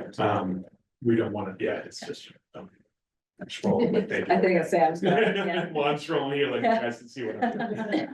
So I mean, that's the problem we have. We're gonna have to borrow something that we hadn't anticipated. The other reality is, next year, we're gonna have other projects that we're gonna wanna fund. This isn't the only year we're gonna have projects. Down again now to the big chart. This isn't the only year we're gonna have projects, and we wanna make sure that we're thinking about the long term and not just the immediate future. So keeping some excess fund balance, I think to your point, Steve, is having some additional excess fund balance beyond just this year certainly makes sense. And I don't know what the board is gonna wanna do on that, but we'll be talking to them this week before Tuesday.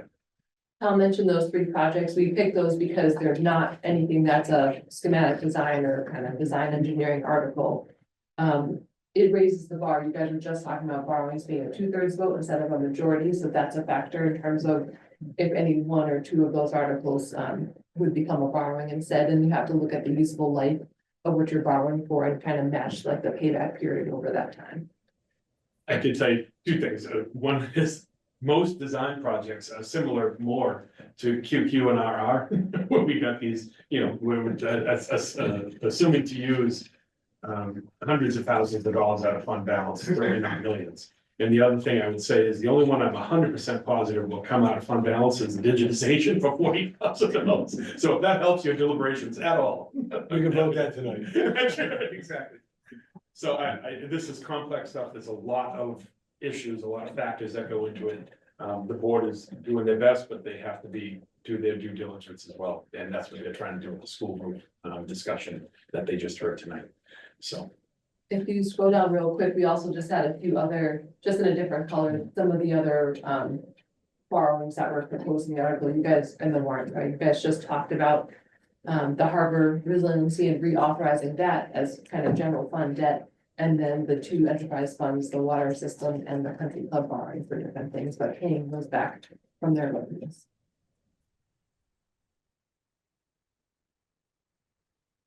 John, So obviously the high school approves 3.3. Aisha had sent out at the end of the day, it looks like an update to the warrant. And it just lists 950,000. But it says 3.3. I don't understand the. What time did you get that at? I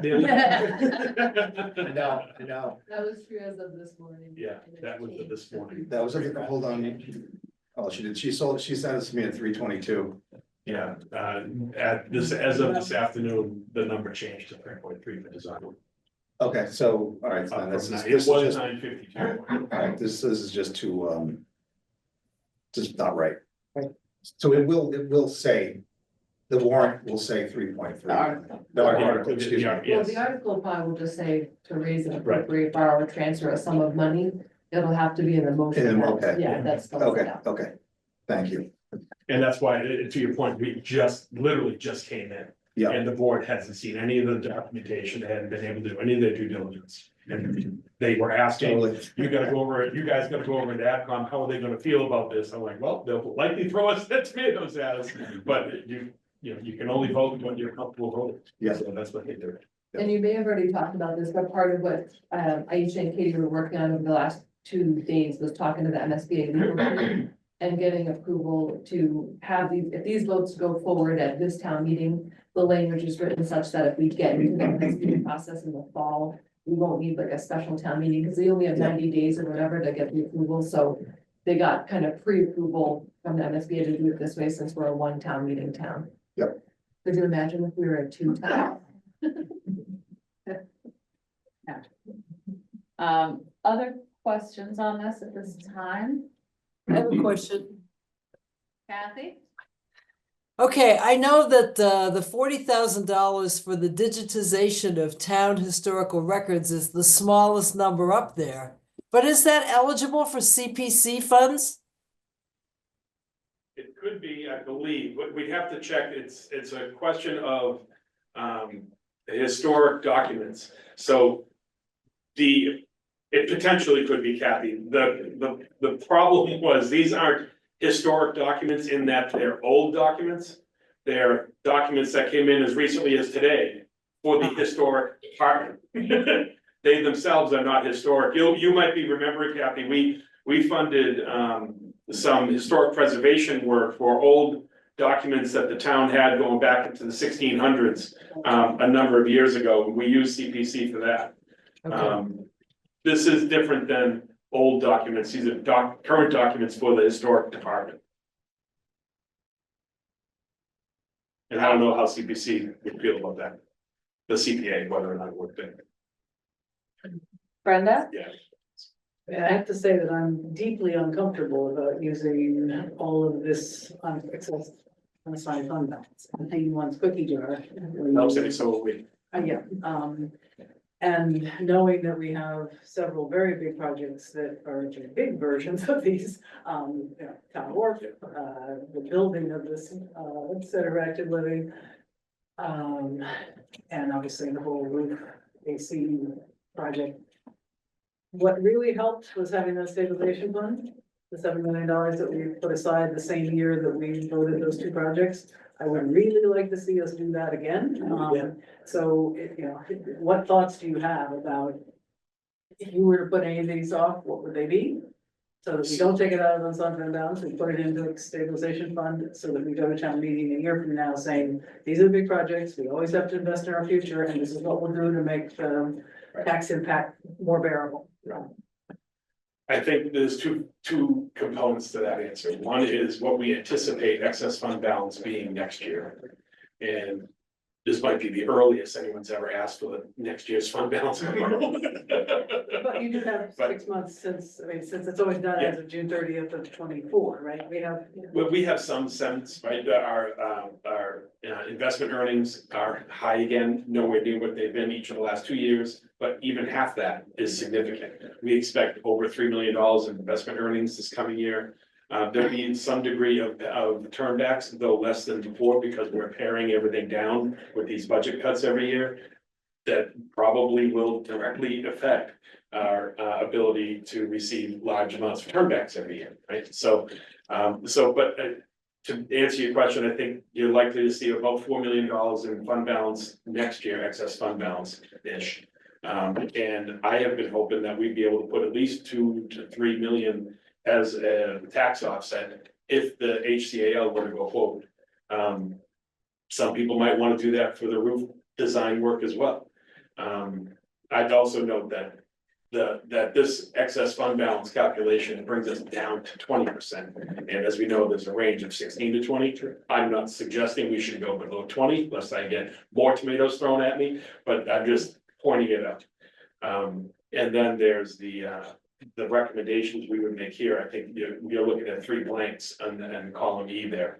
And that's really probably our recommendation for targets to borrow.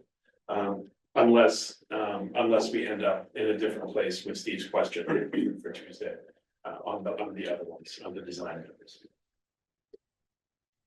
But I share your concern, Brenda. I very much think the public likes the idea of helping us control the tax increases as much as we can. And we have recent experience that it helps. Yes. I have a question. How much capacity do you think we have in our debt schedule for borrowing?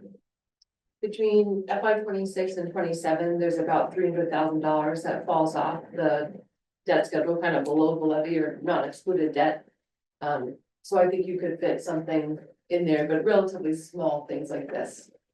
It's like the 3 projects. 300 cash flow that falls off? Yes, so if you kind of assume maybe 2 million-ish in borrowing, assuming you're gonna pay it back over like a 10-year period, you're talking maybe 200,000 in principal a year plus interest, or, kind of like a rough estimate around there. So I think that the DPW vehicles or the pickleball could fit in, maybe the DPW vehicles or pickleball and the turf, could fit in, but I wouldn't go above like borrowing 3 million to try to fit in that. Some of these things like DPW, on some of the trucks, there's such a long lead time that if you do this authorization or borrow, it'll probably be in 2 chunks because we won't pay for those vehicles until they get here. And some of the bigger ones will come sooner and some of the smaller ones will come farther. So that means not all of it would hit the debt schedule in 27.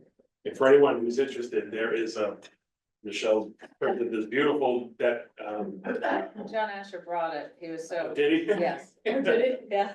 It's substantial, but obviously, it's an obvious statement, but every year more falls off that and there's more capacity each, the following year. So to the extent that some of these vehicles, to Michelle's point, aren't actually borrowed for until 1 or 2 or 3 years from now, then Yeah, the 300,000 is between 26 and 27. There's more after that. There's like a big jump in 29, but if you talked about kind of shorter term stuff that we would need to layer in sooner, I think you could fit 2, maybe 3 million in. The reason that I asked the question was following up on something we had talked about earlier, which was Article DD. And the $5.6 million in non-excluded debt for the war. That must be impacting the amount. That's the biggest one that's out there in terms of on the authorized but unissued list. So that's kind of been the thing hanging out there that we've had now for a few years, but we haven't borrowed it. So that's the main thing that will take up a bunch of capacity whenever that hits. But I'm kind of counting on that not starting right away. Whereas something like the DPW vehicles, if this passes, we'll place those orders like wherever we can find them in the stock. Carol? And the same would be true of the pool. The pool is excluded debt, so that's Okay. kind of like above the line, Thanks. if you think about it, whenever that moves forward, that will be added to people's tax bills because it was approved as a debt exclusion. Thank you.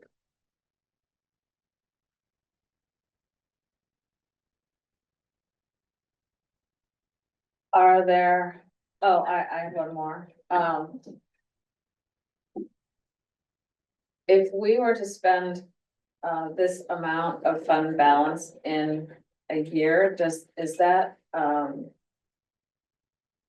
does that impact the credit agencies? Are they interested in that?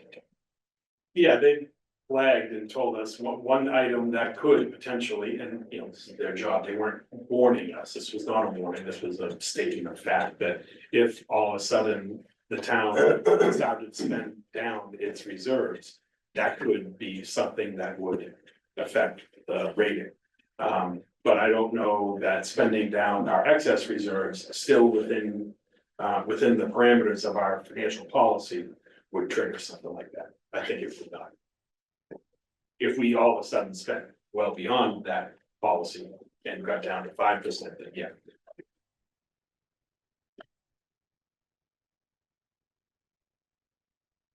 Any other questions on where we are? Oh, Brenda? I assume you've done the math, if we went from 20% to 16, what number is that? In terms of making available? I have not done that. off the top of my head. It's not that hard to calculate, we just have to back again. We've seen it, the percent, the amount per percent, I just don't apply it.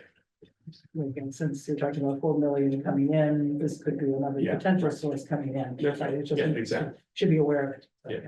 Yeah, I mean, if there's another 4 million coming in and and something happens here, like for instance, BBW comes out, it's gonna be, we may end up with 5 million next year. And then it's a little bit more open.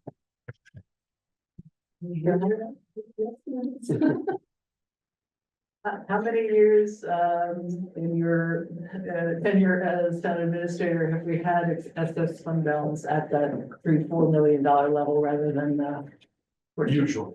usually? So that's Yeah, more usually, normal. yeah. That's more And normal. it was high before foster and public safety because the board had been trying to literally save it up to use as the offset from the tax offset, but it's not been this high for a while.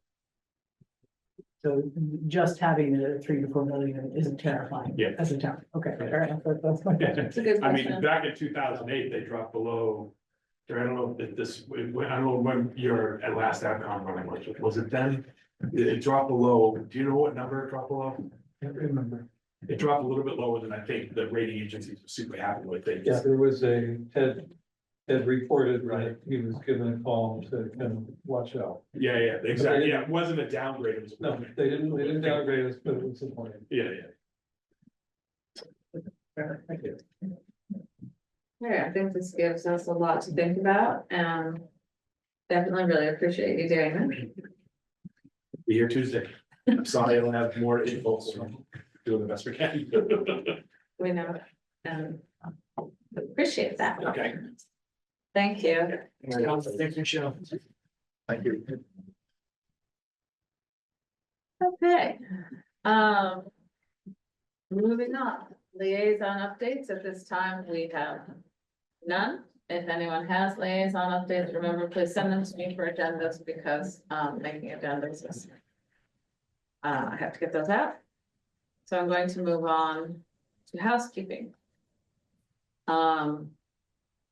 Just have a. Sorry. Just updating my own notes to myself. Housekeeping, some of us are gonna go to the Marshfield Senior Center tomorrow morning. Please be at Town Hall at 8:50 a.m. We're gonna leave at 9. I know Joe and Alan are driving their own cars. I'm really looking forward to it. If there's time when we get back, if people haven't toured the senior center, it would be a great time to go and look at the senior center. And both the Situate and Duxbury senior centers are also a good drive. Those are newer centers. They're sized between the Hingham Center and the Marshfield Center. So if we have time, would be worth visiting. If people can take time to do that, I think this kind of boots on the ground research is helpful to us as we move forward with these kinds of decisions. Steve? They're not between them, they're. Huh. Yes, Okay, so Hingham, Marshfield, 28, 24, Situate, Duxbury, 15. thank you. So I did go to the Situate one, on a tour, I spoke to the director, and, you know, she was. This is housekeeping, I'm sorry, I don't think we're allowed to talk about this, like actually deliberated, I apologize. I apologize.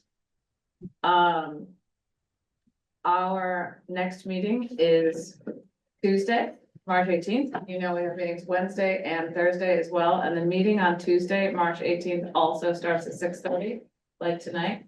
But the 19th and 20th, as of right now, are starting at 7 PM. And what I am interested in is we want to vote articles. And obviously we could put digitization on our agenda. For the 18th, which I was supposed to get out today, but I had to hold it because I wanted to have this funding discussion. Because we have to vote the substance of the articles as well as the funding source. And so I am not, we, as of right now, because the select board hasn't made recommendations, we don't have funding sources for pickleball, the DPW. We don't have funding sources for, what was the other one? The turf field. And obviously, we don't have the articles for the roofs. Or the extraordinary fund. Given the amount of time that we need to pull together the roofs, the extraordinary fund, because they're. Yes, it was. Yeah, It was. We know that our drop dead date is March 27th, which is a Friday. And we have 28th, excuse me, and we have two meetings. We have the March 25th and 27th meetings. But these articles, the drop dead date is the 28th, which will be through the editors, through council, through bond council as well. So we cannot be voting language and discussing these things on the 27th. So I'm going to move the school article voting to Thursday, the 20th. Because that's as much time as I really think that we can have before we do those articles. But interestingly, because we don't have as many articles, because what I'm trying to say is I'm not quite sure what we're going to have for the Tuesday meeting to vote. And I haven't gone through that list yet. This coming Tuesday. From what is on the list. That, can you pull up, Sam? I'm sorry, the presentation that Michelle just gave. And this is just housekeeping for scheduling.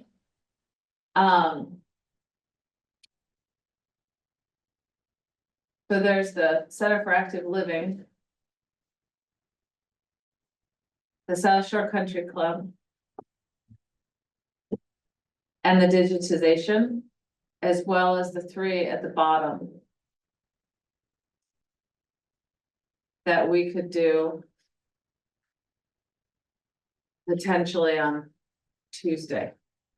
And then we're going to be doing the schools on Thursday. I have to go through and see what else we have. So I don't have the answers to this. I'm just trying to let people know that this is a bit of a moving target. So as we said before, we need to get these articles written, we need to get them out.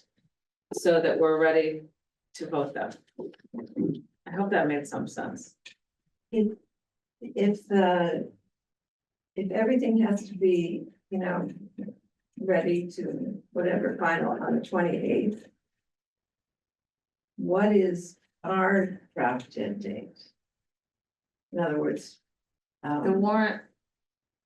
I'm pretty sure that everything has to be ready for the warrant by that Sunday, like at the latest, the 30th. So I'm counting, Oh, okay, all right, I misunderstood. like everything has to be sent to the sent to town hall by them. So would we be voting articles still on the 27th?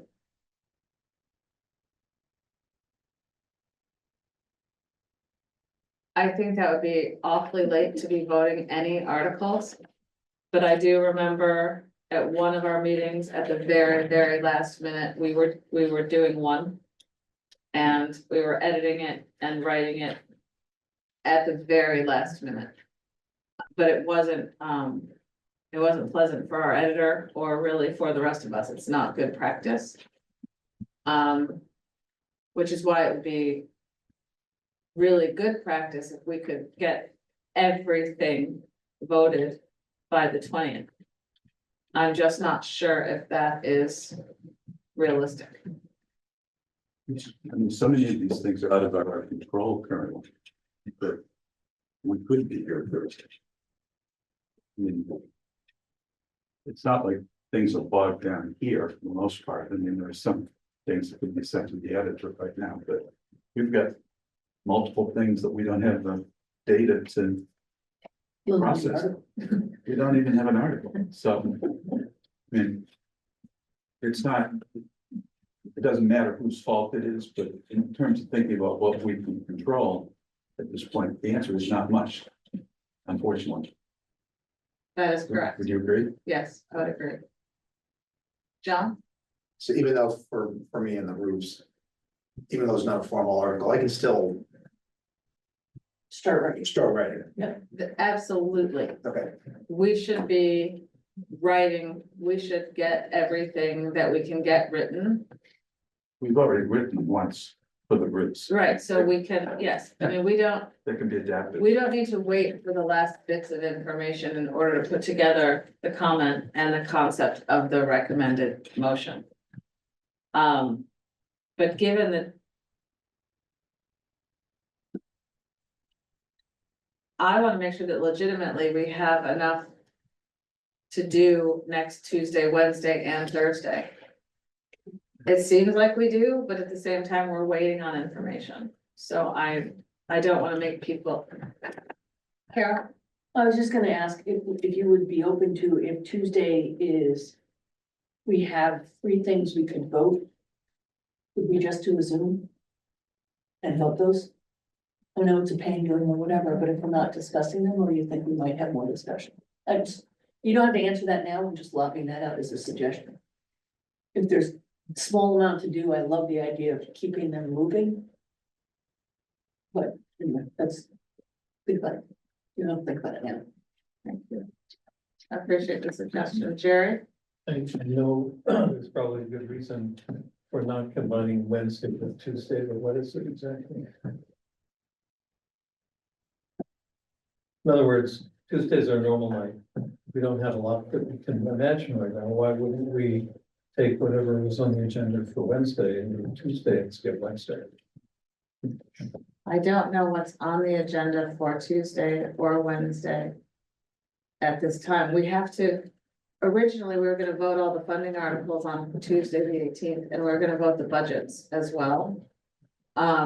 We're not gonna be able to vote the budget on the 18th. I think that the select board is potentially gonna be voting the budget on the 18th.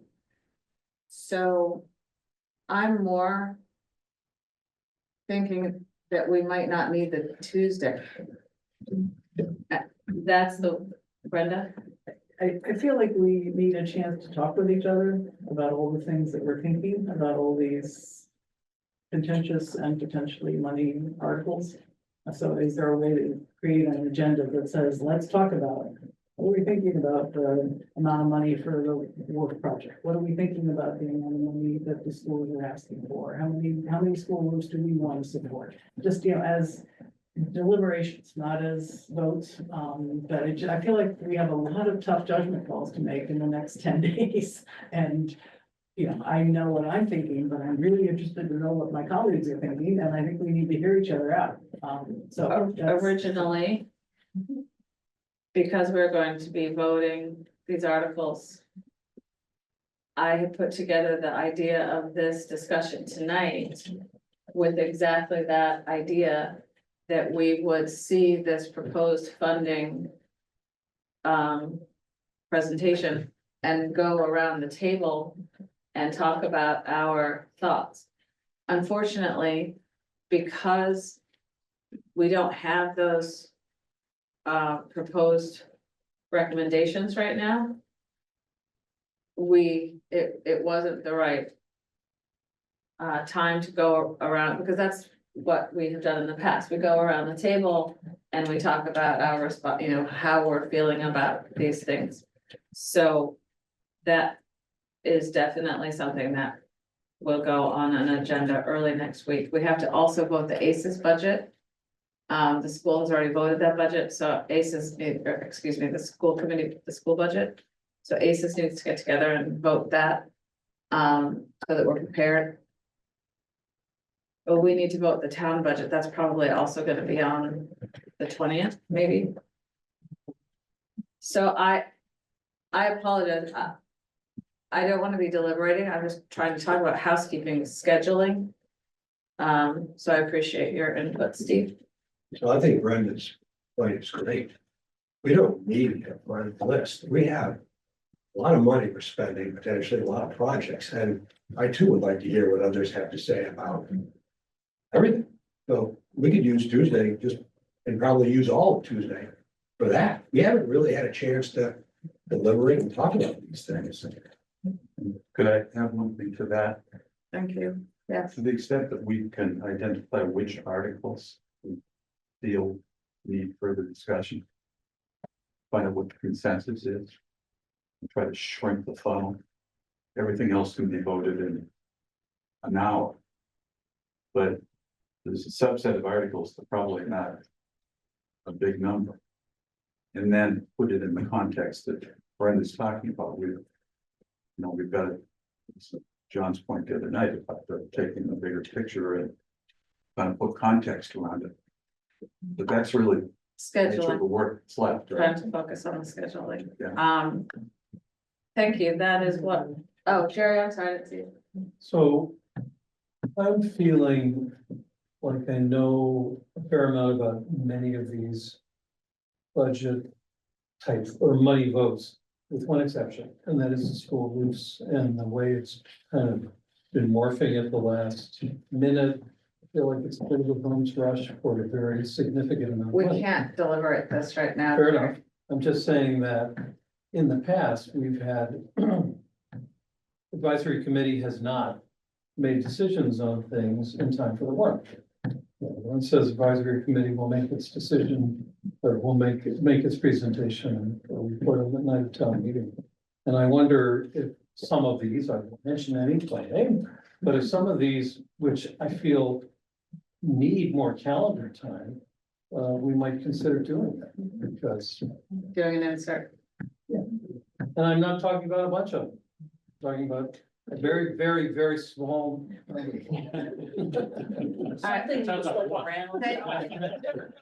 you for your input. I appreciate that. Okay, thank you.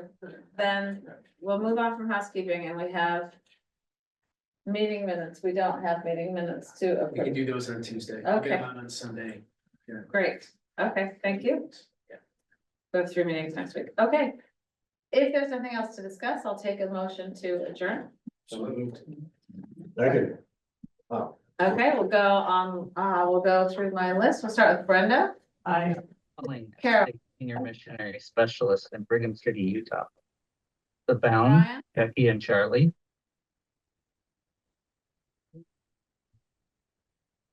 Kathy. Aye. Kevin. Aye. Ted. Jerry. Aye. John. Aye. Elaine. Ben. Hi. Dave. We are adjourned.